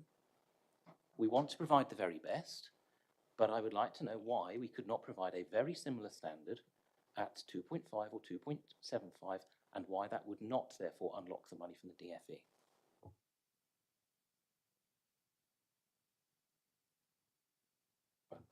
So when we did the design, we did go for a high standard, not gold standard, high standard, because we want to, where we can, offer an accommodation that doesn't restrict children further. So these are children who are at risk of, you know, deprivation of liberty. They are often in police cells, they are often in tier 4 beds or in hospitals without a discharge plan. So they are at significant risk already. So in order, having an enabling specialist building allows us to have a slightly more modest and safer staffing arrangement and a less restrictive model. And we have to go for the least restrictive for these young people. Within that cost is a significant contingency built in as well, which we agreed at the time of the plan going forward, because we acknowledge that often on projects like this, they are so specialist that there are things that we may not have considered, and therefore we've built in a significant contingency, which allows us to be able to not then require more if those unexpected events come up.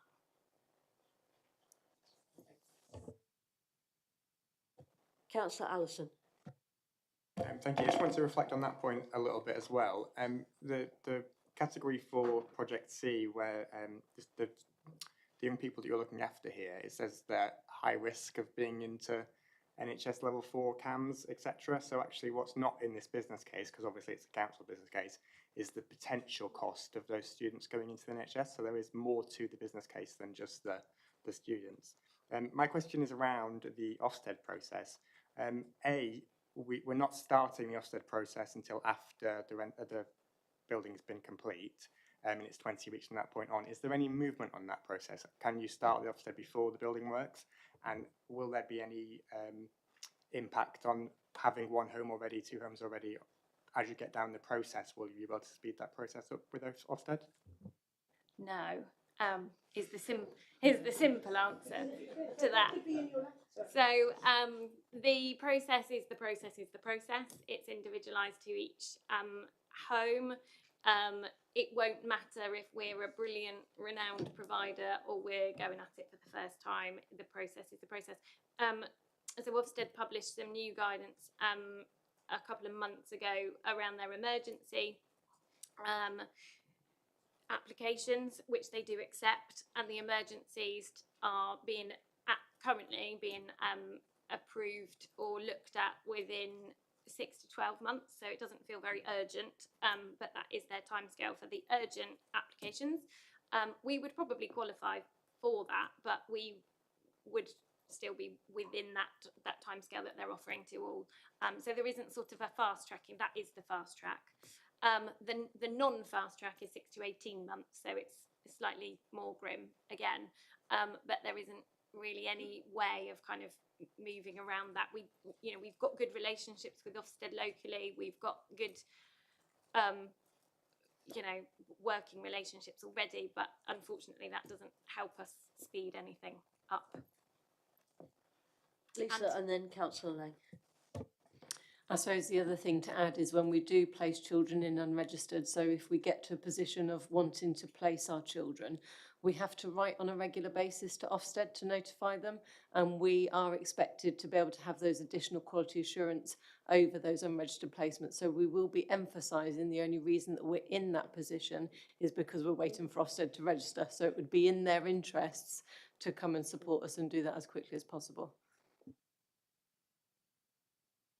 Yeah, I think it's one of the, I say to David all the time, I can't quite get my head around it because it's this weird catch-22 where we have to say to Ofsted, sorry, we're unregistered because you haven't done the registration process. It's bonkers, and I do think some pressure or some way of showing this committee's concern around that, or if there could be a shift in how you can initiate the registration process when you're very close to, I don't know.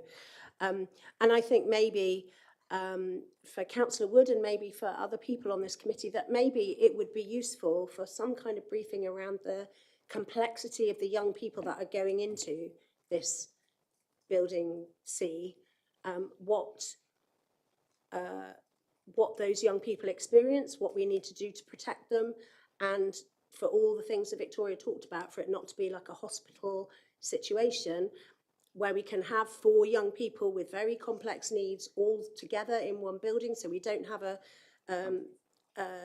placement sitting empty because we can't match the young people that are in there. And, I know a fair bit about it because this is my portfolio, but if it's not your day-to-day, then I understand that maybe you don't necessarily appreciate the young people that we are providing the best care for when this opens. So I don't know whether that is a suggestion, that there's some kind of briefing to understand the level of complexity. And as Councillor Allison said, these are young people who might otherwise be in hospital. So I don't know, but I feel like that might be helpful for context. Yeah, it's a strange sort of situation we're in, really, isn't it? Because you've got us waiting for the SEND report to come out. You've got all of this pressure on local authorities for SEND, and you've got Ofsted calling for support to make that happen. And then you've got local authorities across the country who've already implemented a similar system to this, which have been shown to work and to save the council's money and provide those children good homes. And then you've got the process which doesn't sort of help make that happen.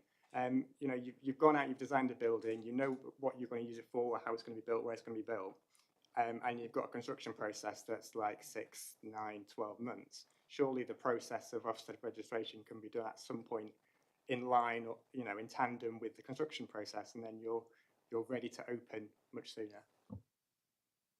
So what I would say Project C will be slightly different because we do have to build it. So we can't make an application until we have a physical building for us to be able to lay out a plan for and be able to describe. So that is a challenge.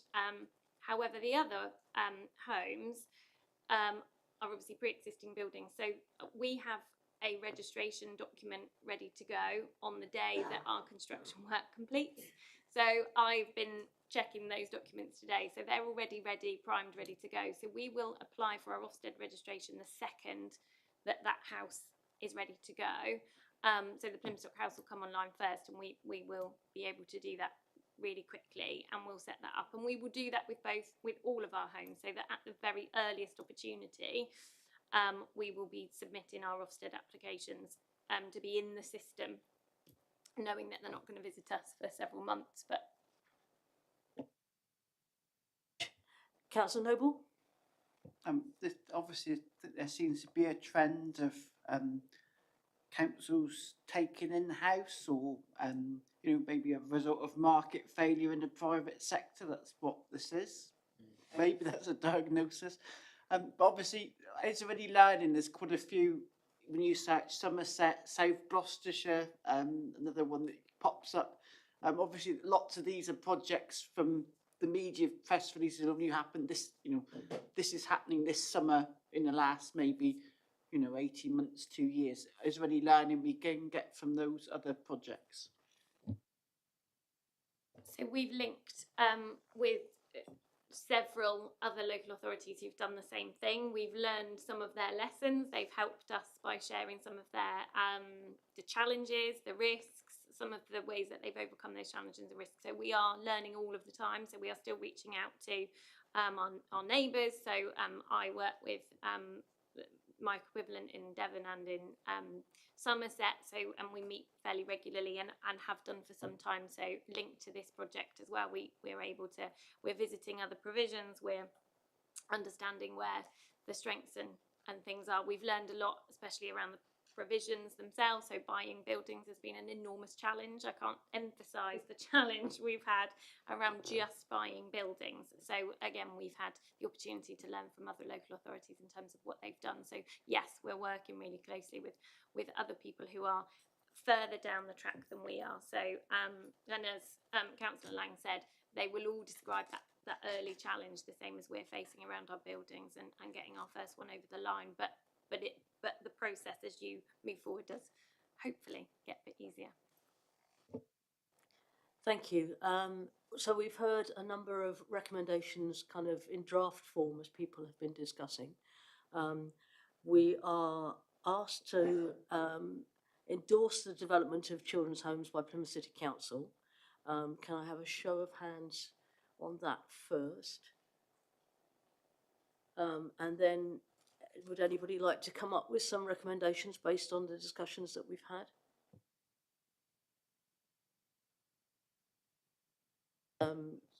Councillor Allison, I think definitely something councillors work.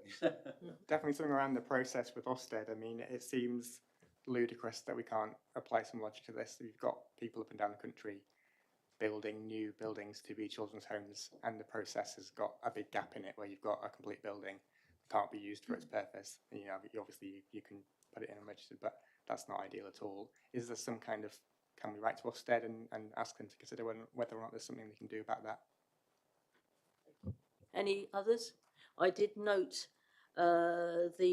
following the conversation from Councillor Taylor, the kind of training for our own registered managers, and whether there's a recommendation that we can build around that. We'll look to you, Jake, if we may. Is there anything else people want to raise or suggest as recommendations for future?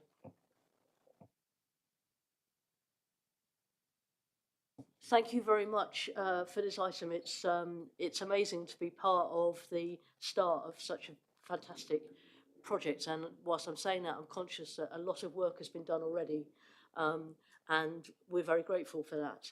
And clearly, a lot more work has to be done in terms of selling this.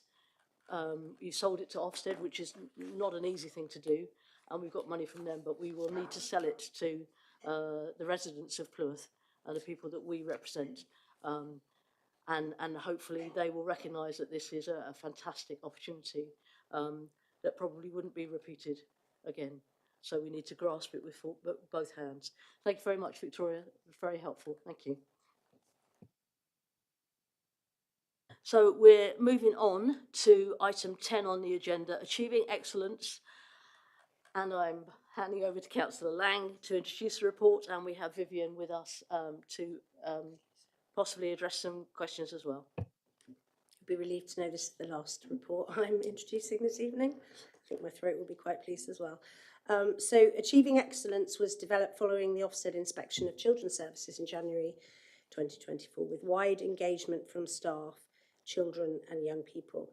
Scrutiny had its first update on the progress being made against the 10 agreed priorities in July 2025, when children and young people held officers to account for their progress and on implementing their ambition for the plan to create equal, kind and safe. Good progress continues to be noted in this updated progress so far this year, with improved arrangements highlighted for children with SEND and children in care, and an effective approach now in place to implement the Families First partnership reforms, which we've heard about. Continued challenges are noted. Again, I'm repeating myself, but it bears repeating. The continued high demand in some high-cost areas, such as short breaks, children's placements, and the rates of our care leavers not yet in education, employment, or training. The plan is being refocused to ensure that the right activity is in place in response to current pressures. Thank you. Thank you. We can open up for questions. And We'll open up for questions.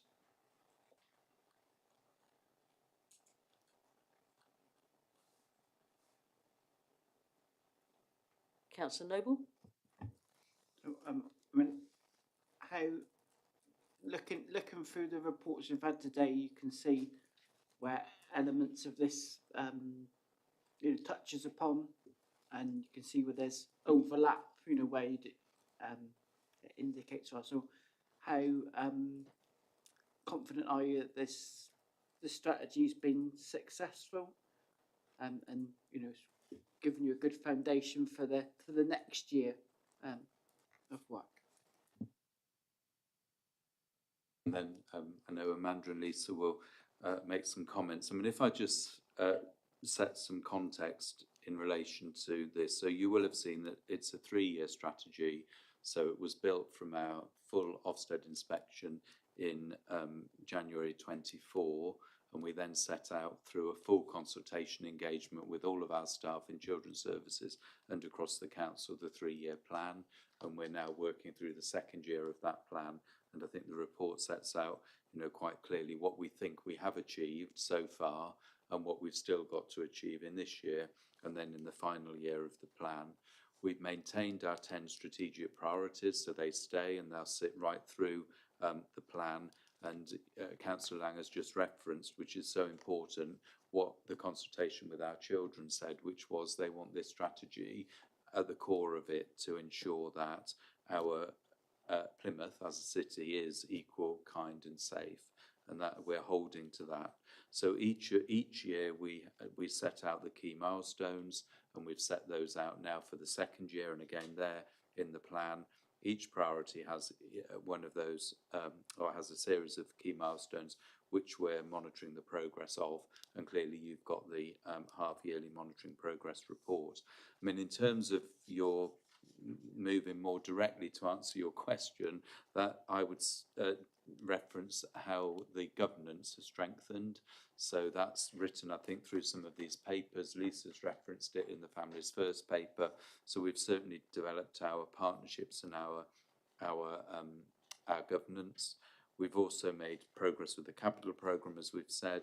We've made improvements within the SEND, and there are within each of those 2 areas things that we have really improved upon. So I know Lisa and Amanda just have thought about really some of the key strengths and challenges they wanted to bring to the meeting. So just happy for them. Should we go with Amanda first and then back to Lisa? Thank you. So some of the key kind of things we've achieved through Achieving Excellence, particularly in Q1 and Q2 of this year. So we've already talked about our fantastic family hubs here today. So further extension of those and their programmes across Plymouth, those satellite sites. So more early help being offered to families, and having visited a number of them, really experienced and talking directly to families how beneficial they are in communities. And really thinking of that best start in life, that good start to life, especially for our younger children. But as you said earlier, thinking of whole families and older children as well. Development of a more inclusive approach for SEND. So we do know that our ordinarily available provision, our Plymouth GATI, is starting to have a real discernible impact for children in our schools. And we hear that from schools, but we hear it more importantly from our children and families as well. And alongside that, a really innovative approach to really incentivising inclusion in our schools, so working in deep collaboration and partnership with them. Really some stunning impact from some innovative approaches that we call targeted funding, but it's supporting about 380 children across the city. So we're really, really proud of that. And just hearing the impact of that in our schools, and hearing the evidence about improved attendance, improved sense of belonging, better attainment and achievement for those children, but also some who, you know, were getting excluded or suspended, and now that simply isn't happening. So we've reduced suspensions by about 38% in secondary schools for those children. Excuse me, it's catching on this row, I think. We launched with our education community our belonging framework with our head teachers this term, and that's really a renewed approach to improving attendance. So it's a really focused piece of work. We have improved attendance in our city overall, so we're bucking national trends. So we've improved by about 0.8%, which is quite something. However, there's still more to do. So that's one of our challenges as well, because for some of our more vulnerable children, the severe absence piece is the worry. So what tends to happen, and this is a national picture, but it's local to Plymouth as well, that if you have a period of a long-term absence, then getting back obviously feels harder and harder. So really good work with our education community to get better at that through the belonging framework, and intervene earlier for those children, prevent that absence in the first place. Really creative approaches to engaging priority groups of young people in education, employment or training. So we have some of the best figures for young people in education, employment or training. It's a national headline, isn't it, this week? As Councillor Lang mentioned quite rightly, our care leavers is who we want to really focus on in that piece, because that often requires a really bespoke approach. So we've more to do there, so that's a challenge. You've heard about our issuing 200% more EHCP plans than we were last year, so that's a real achievement. We've achieved 100% on 6-week timeliness for EHCPs, so that's been a real strategy that has led us to there, and we want to sustain that. And also we've delivered about 523 places through our SEND sufficiency for children with SEND. That's including those 380 in the targeted funding, but that's, you know, more children attending a school that's appropriate to meet their needs. And then improved support to young people at various points of change. So when we're thinking of change, whether that's transition from primary to secondary, we've really improved those experiences for our children, and actually regionally other local authorities are looking at our model and our portal that we use to support really effective transition. So that's something strong, and we talked in our SEND board earlier about strengthening that even further. And then progress with the development of improved alternative provision in the city. So where our children and young people need something other than a standard, if you like, education setting, we're having great conversations with our alternative provision providers, and we'll be looking at recommissioning a big plan for that. But we've done some really sterling early work for that. And also, I guess, worth a mention that we've been part of developing the national attendance campaign. So Plymouth was chosen because of our progress with attendance.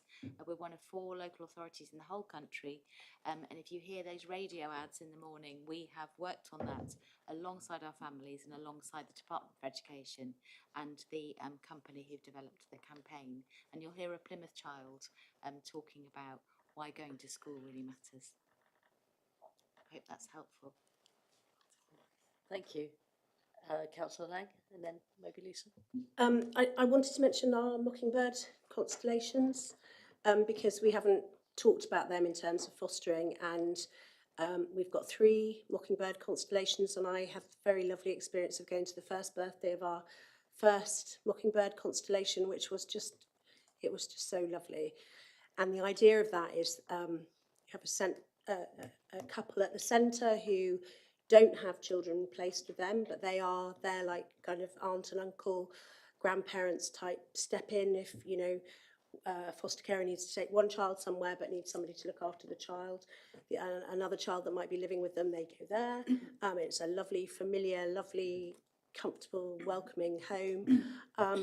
And that model is proving really successful. We've got 40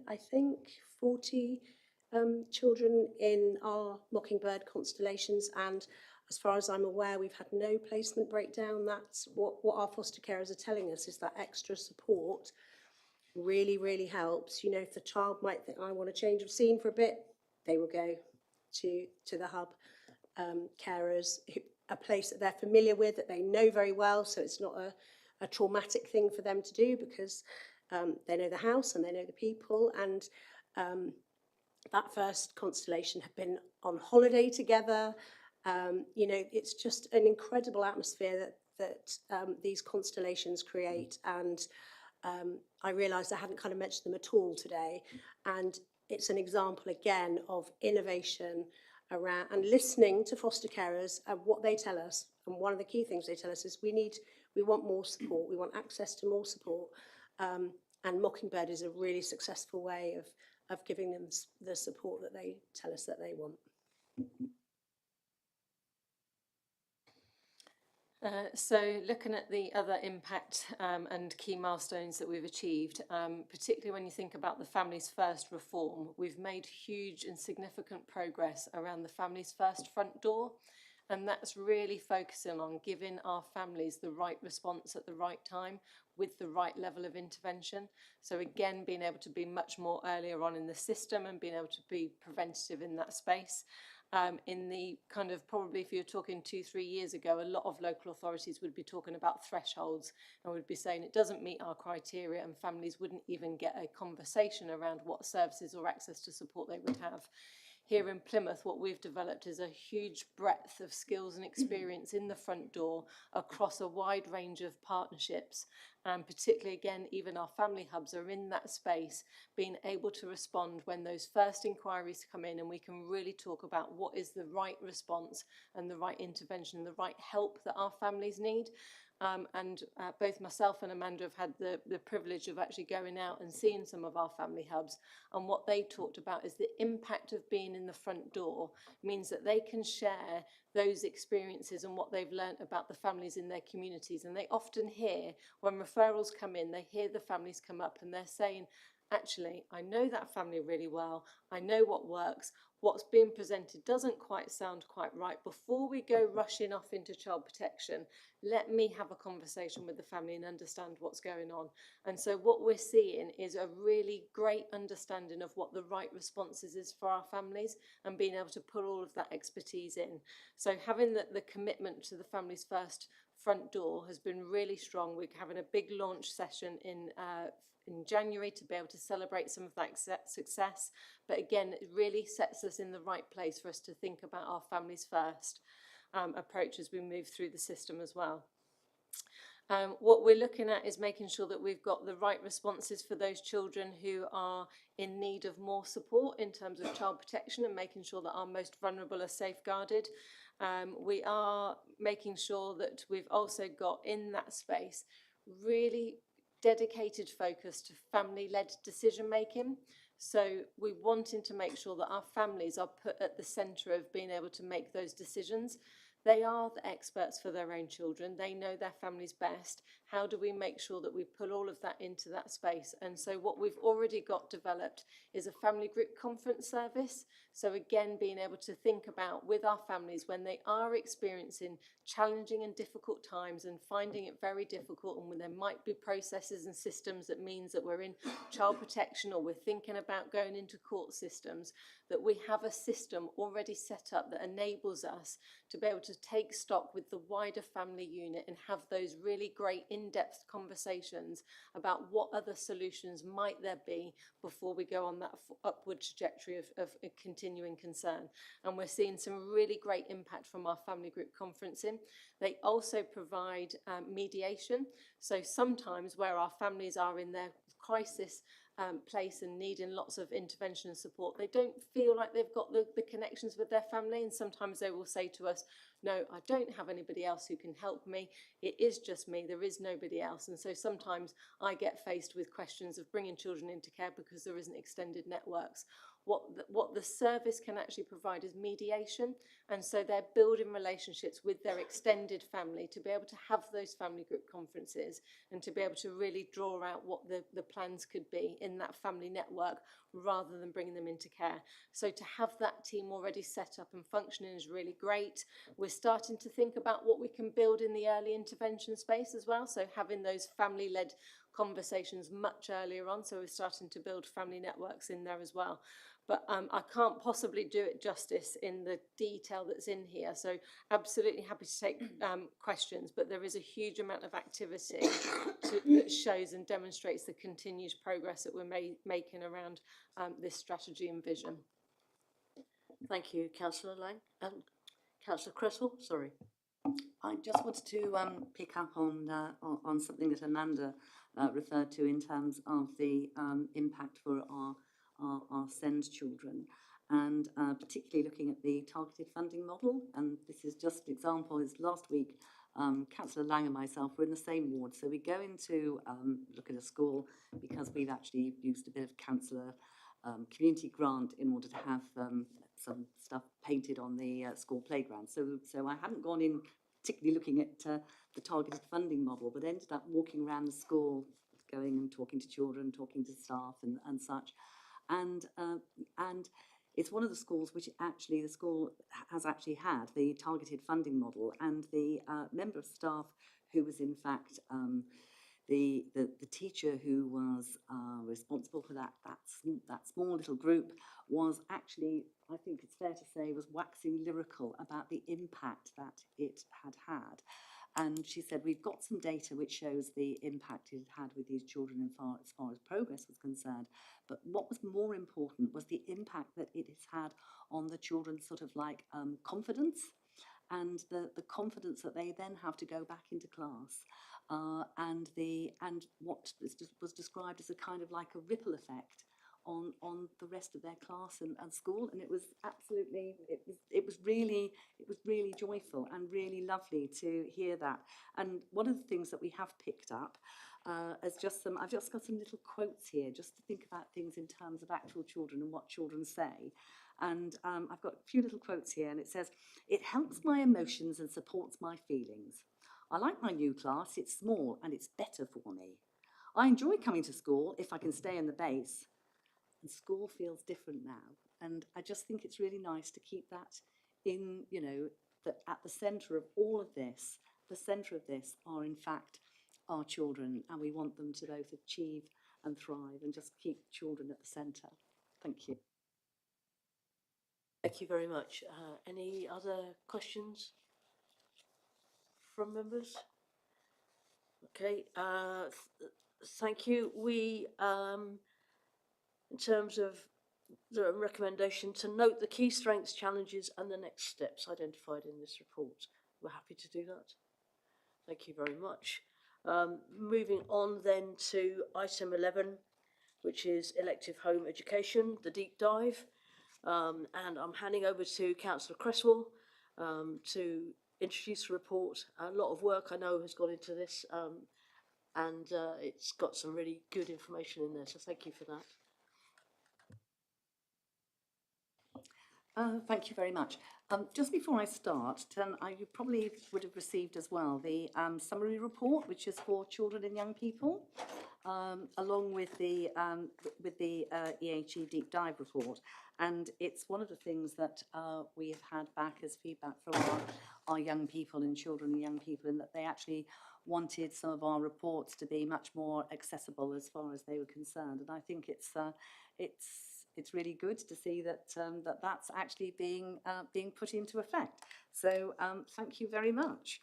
So this report provides a detailed analysis of elective home education, EHE, in Plymouth during the 2024-25 academic year, with a particular focus on new registrations and the factors influencing parental decisions to withdraw children from school.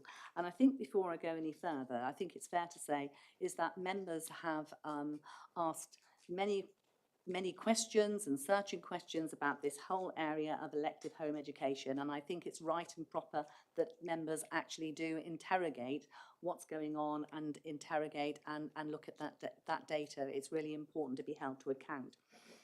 It examines the key trends, pupil characteristics and the safeguarding considerations, highlighting the strong correlation between elective home education and persistent absence, SEND needs and social care involvement, because these are complex issues and they tend to all be very much interrelated. The findings are set out within the context of the Council's statutory duties under the Education Act of 1996 and align with Plymouth Education Strategy and SEND strategy, ensuring that every child receives a suitable education and the support they need to thrive. Excuse me. While EHE remains a legal and valid choice for families, the data shows that Plymouth continues to experience higher rates than the national and regional averages, with 2% of statutory school-aged children now educated at home. This report outlines the steps taken to strengthen oversight and engagement, including the expansion of the EHE team, the implementation of new safeguarding framework, and the collaborative work with schools to reduce unnecessary withdrawals. And I think that collaboration and the work that we've done with schools is really, really important.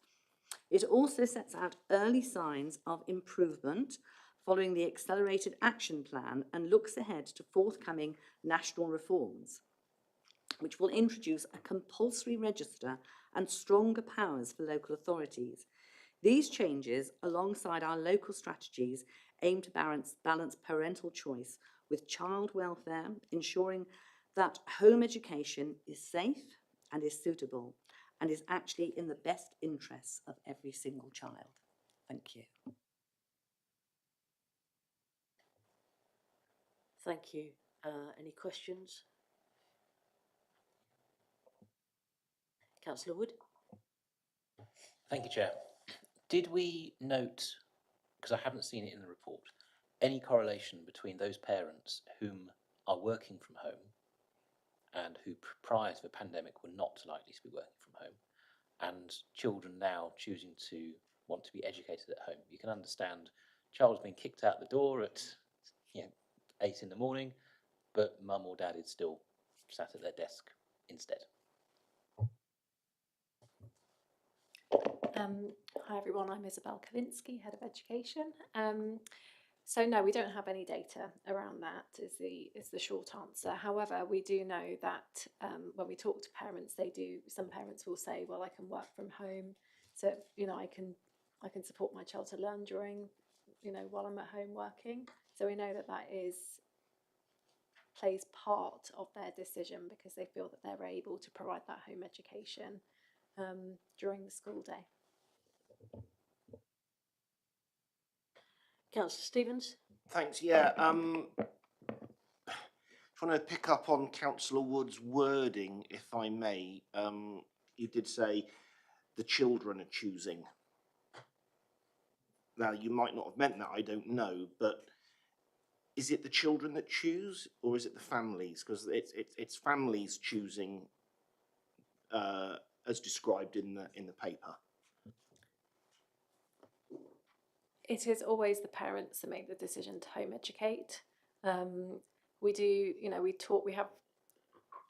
we hold extensive conversations with families when we find out that they want to home educate, and where they will engage with those conversations with us.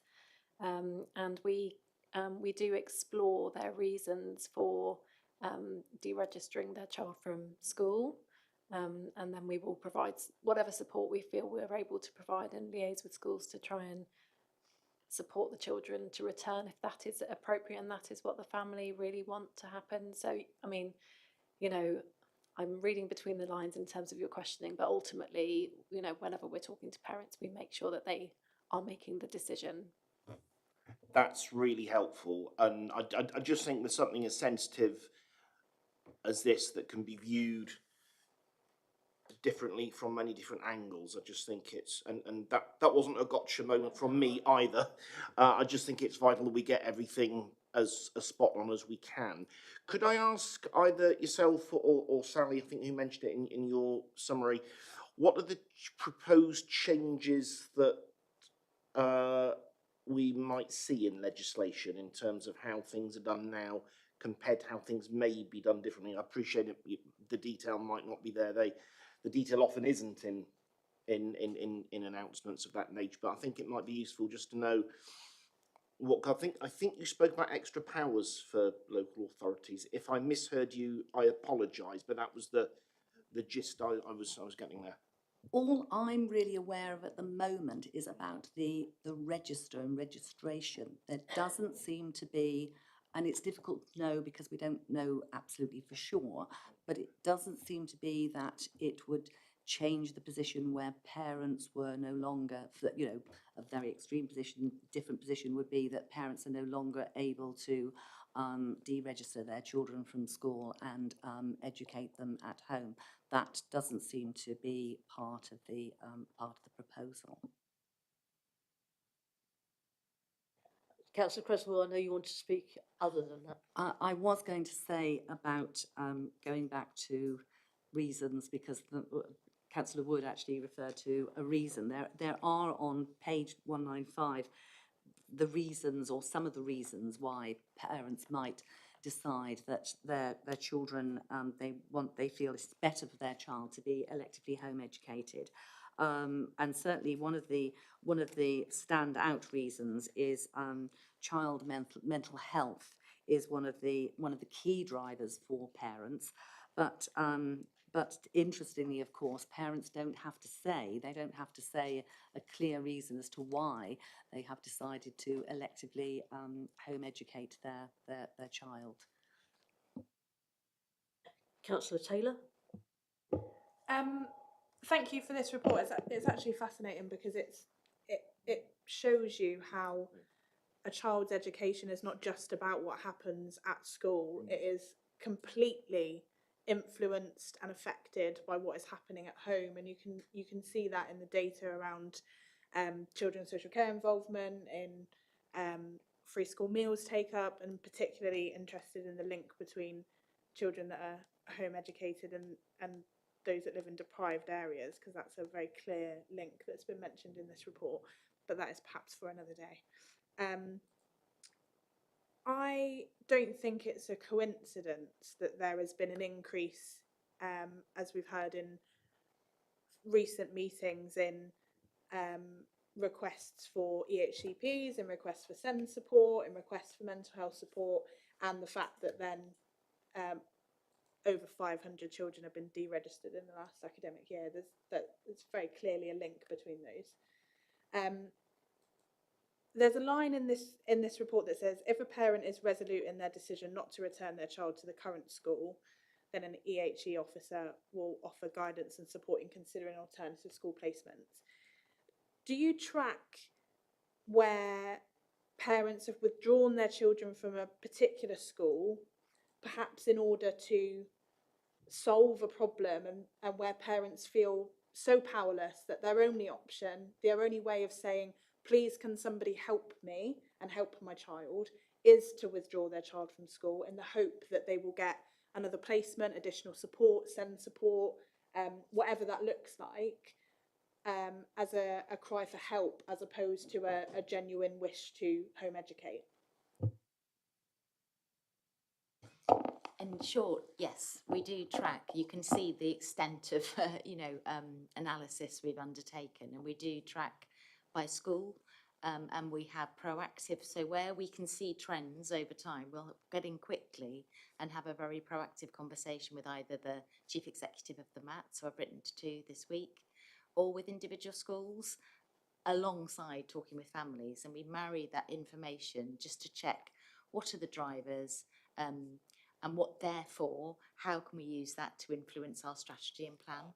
So how can we get in earlier to a point where we can prevent that breakdown of trust, or that breakdown in feeling that my child's needs simply can't be met here?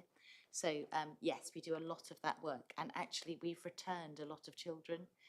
So although it's still not where we want it to be, we've been very successful in returning children to and those children are thriving, even though they made that choice. I hope that helps. And are those children mostly being returned to the school from which they've been withdrawn, or into other schools, a mix? Or if we have prevented EHE in schools, which means they stay in the same school, and sometimes they will go for an alternative place. And often that kind of circuit breaker in relationship is quite helpful. Isabel?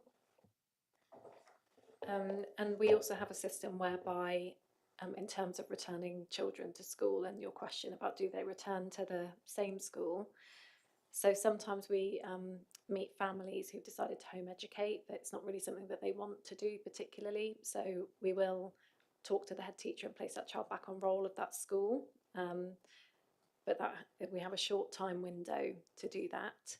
But similarly, sometimes we have children and their parents apply for a school place. So they take them out to be home educated, they apply for a school place, and then the school that they've applied to rejects that application on the grounds of challenging behaviour. And so that comes through to the Fair Access panel, who will really have a good look and ask lots of questions of the school, where the child came from. And in some instances, we do place those children back in their originating school. So it can and does happen, but we try to work on the basis of what's in the best interests of the child. A question from me. Is there a role for the local authority helping children develop their sense of belonging? I'm particularly concerned in terms of the context of peer relationships. And I note the report talks about the Breakwater Centre, and that's fantastic in terms of secondary age young people. But I'm concerned about primary age children who will miss out on developing those skills of getting alongside people who are different and accepting difference and learning that actually there are similarities too, which are also important. So my key question is about the role of the local authority in addressing that issue, given that it's not necessarily our role anymore. I'll let Isabel come in as well. But I think what's really important is that one of the key things that we have worked on is in partnership with our schools and Rob Williams, who we've had here, is that this whole belonging framework, because the work and the research that's been done and the questions, something like 4,000 children doing questionnaires, is there's some key things that come out. And the key things that come out are actually about belonging, is about friendships and relationships. And we've already had that, that friendships and relationships are so important. Friendships are so important to children, and their relationships with their teachers, because those are so key to your actual belonging and wanting to be in school. If you're able to make sure that children are able to help them, I suppose, to actually to grow their friendships, their relationships.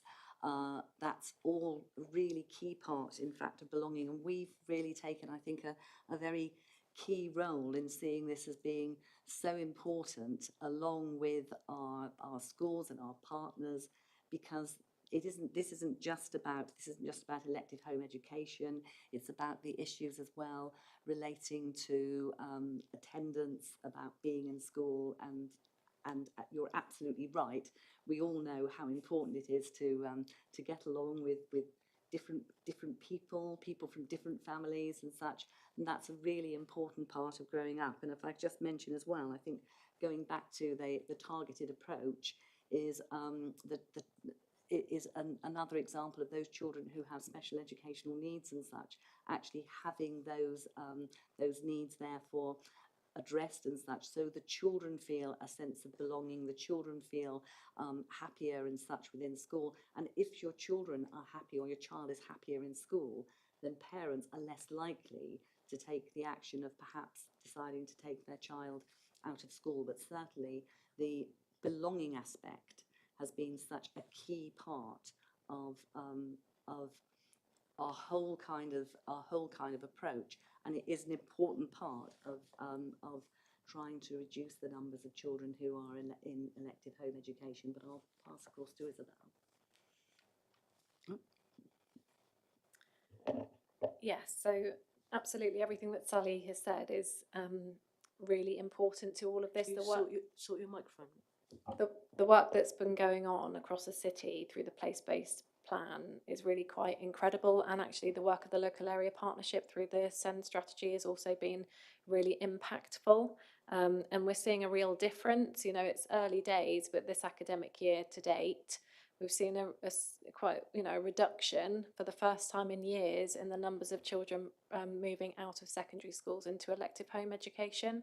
And actually when you look across the secondary school estate, the majority of those secondary schools we have seen those reductions. A significant proportion of, I think it's like over 68% of secondary schools have seen that reduction, which is brilliant. What will also help, because we've obviously got all of those local partnership approaches which are really doing what they need to do, because a lot of this is about winning hearts and minds, not only with our schools, but with our local area partners and also with our families, you know, giving them the confidence that children being in school is, you know, a great experience for their children, and they will belong and they have those great connections with their peers and with their teachers, you know, and other members of the school community. But going alongside that, not only are there the national reforms, there's also the new Ofsted inspection framework, which is really helpful in this context because that has a real focus on inclusion and attendance, and we know that attendance is a key driver for families electing to home educate, and we also know that inclusion and that inclusive belonging is at the absolute heart of, you know, kind of where we need to get to, and there's a real focus on that from Ofsted and also through the DFE in terms of their the RISE teams that they have working out in schools. So I think that there's the local and the national kind of now working, you know, in harmony, if you like, and I think it's going to make a real difference. If I can come back just slightly in terms of, my question was about the role of the local authority, and I'm wondering whether, we've heard a bit today about family hubs, and whether whilst a child is in that situation, again primary, where their parents are maybe negotiating with the school or the officers from the elective home education team, they're isolated, and I don't know how long that conversation takes, but whether there could be or already are some kind of socialising sessions for those young children, so they don't miss out on that important element of learning how to rub along with other people and other children.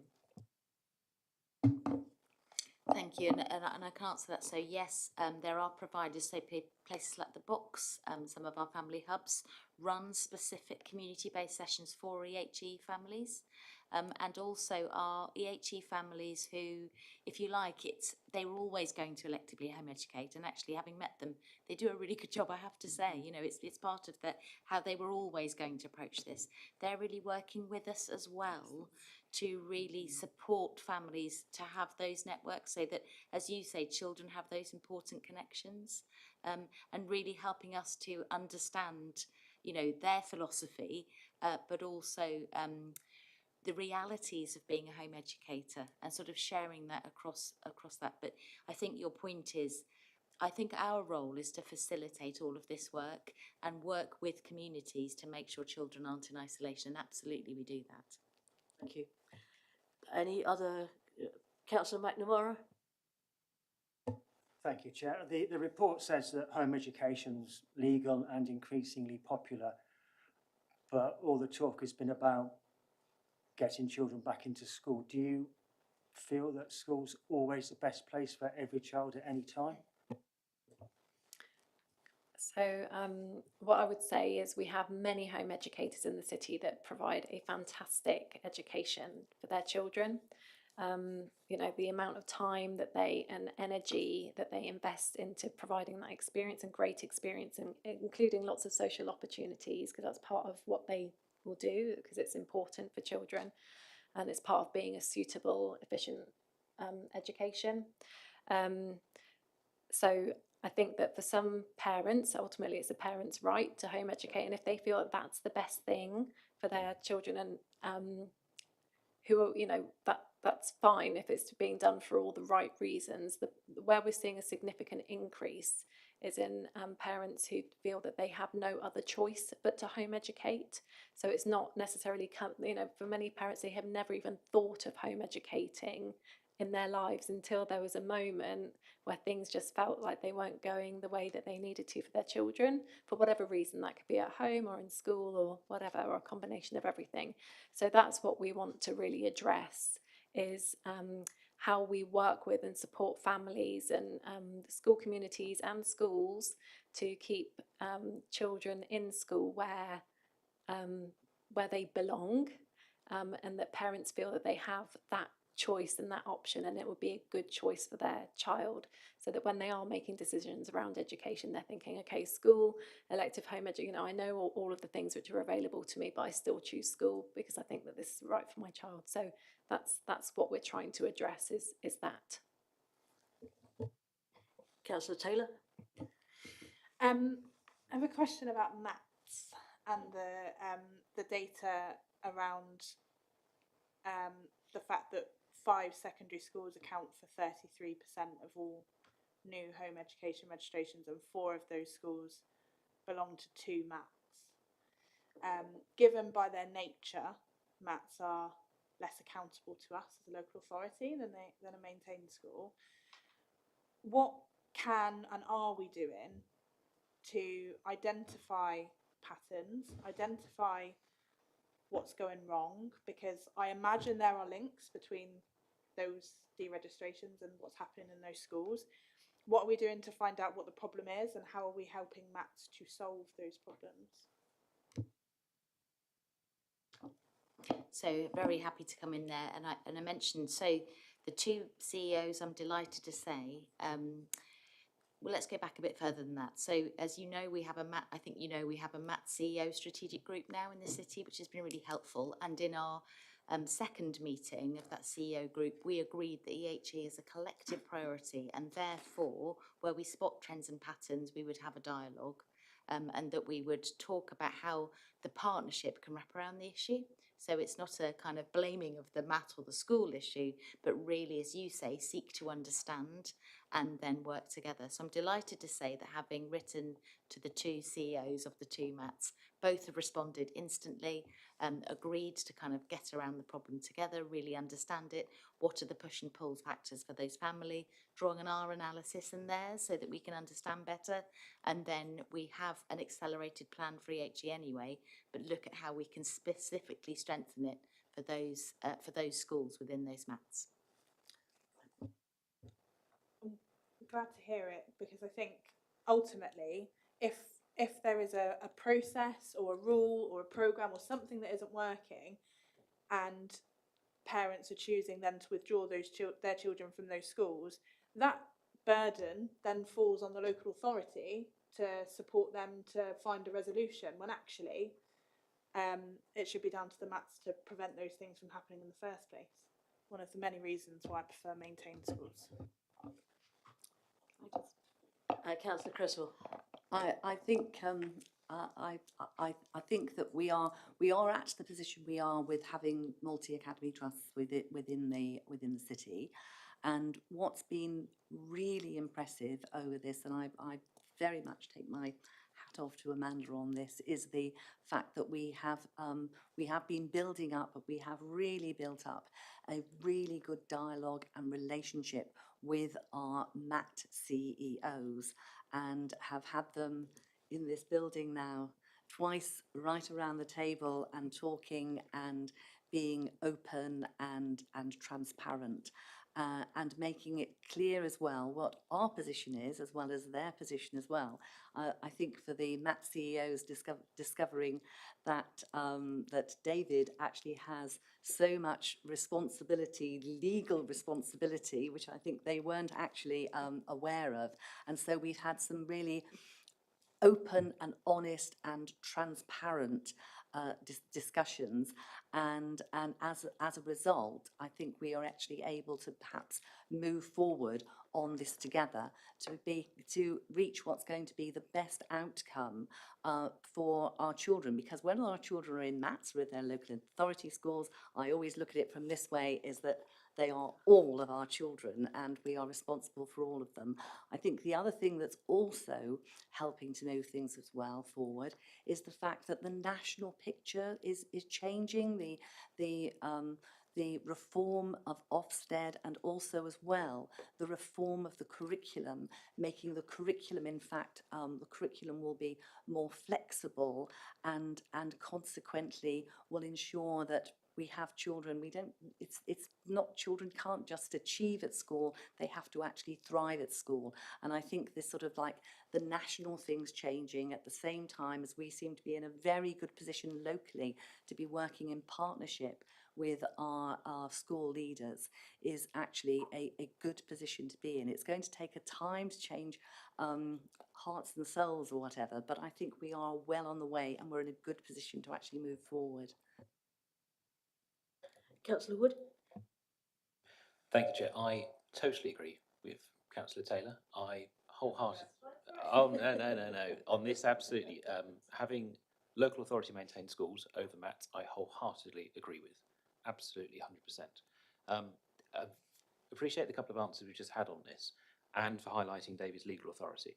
So could you just outline specifically what, if any, means we do have to hold those MATs to account? I appreciate working collaboratively, but do we have any teeth should we believe that the trends identified are as a result of their actions? If the first part of working together doesn't work, do we have teeth at the end? We can escalate. So if there were evidence of off-rolling, that's considered very serious, for example, and we would share that with the Department for Education, for whom MATs are responsible and accountable to, and we would put forward compelling evidence if that was needed. I can just add to that, Councillor, with the governance route, as you well know, I'm sure, with responsibility for all of the multi-academy trusts, is through the Department for Education. So with all of my 370 odd or so legal responsibilities, I haven't got one that says I can make a multi-academy trust take any action. So I would have to refer that through into the DFE. How do we get that added to David's list of responsibilities? I don't suppose he's going to be asking for it anytime soon. Councillor Cresswell. Could I just pick up again about Ofsted, the reform of Ofsted, making inclusion as a really key part of the Ofsted framework and inspection process is going to be really, really important, because schools are going to take notice of Ofsted, and I think that is going to be one of the key things which will also help to turn this around. And you can see as well probably why schools are very, very keen to be working with whether they're local authority schools or not, keen to be working with the local authority and have some, in fairness, have some, because of having other schools in other parts of the country or whatever, have some actually good ideas as well that they are also bringing to the table. I think dialogue is the best way forward, and making sure that we find a path that is going to benefit our children given the landscape that we are currently in. Thank you. Any further questions? Right, thank you very much. That was a really well-received paper, and particularly the summary report was very well received. So thank you very much, Isabel, for that. Our recommendation is to note the key challenges and current work programmes and endorse the priorities.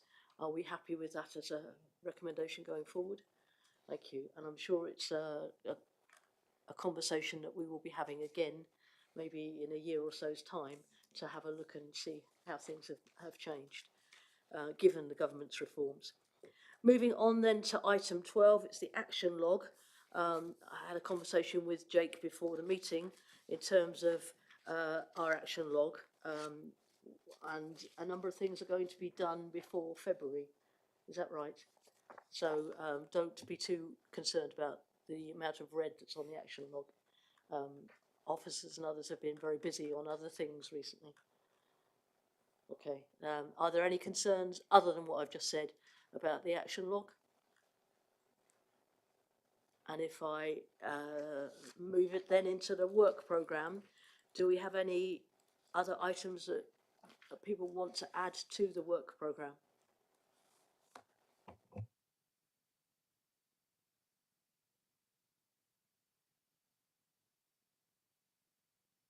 Thank you, Chair. So what I've picked out from this meeting is the Family First Partnership Programme of Reforms would have an update in the next municipal year, send inspection outcomes to also come, and then elective home education I've just noted as an update for next municipal year as well, potentially. Thank you very much. And what a fantastic way for Councillor Taylor to end her time on scrutiny, but in total agreement with Councillor Wood. Who knew that was going to happen? Thank you, Kate, for all your contributions to this scrutiny panel.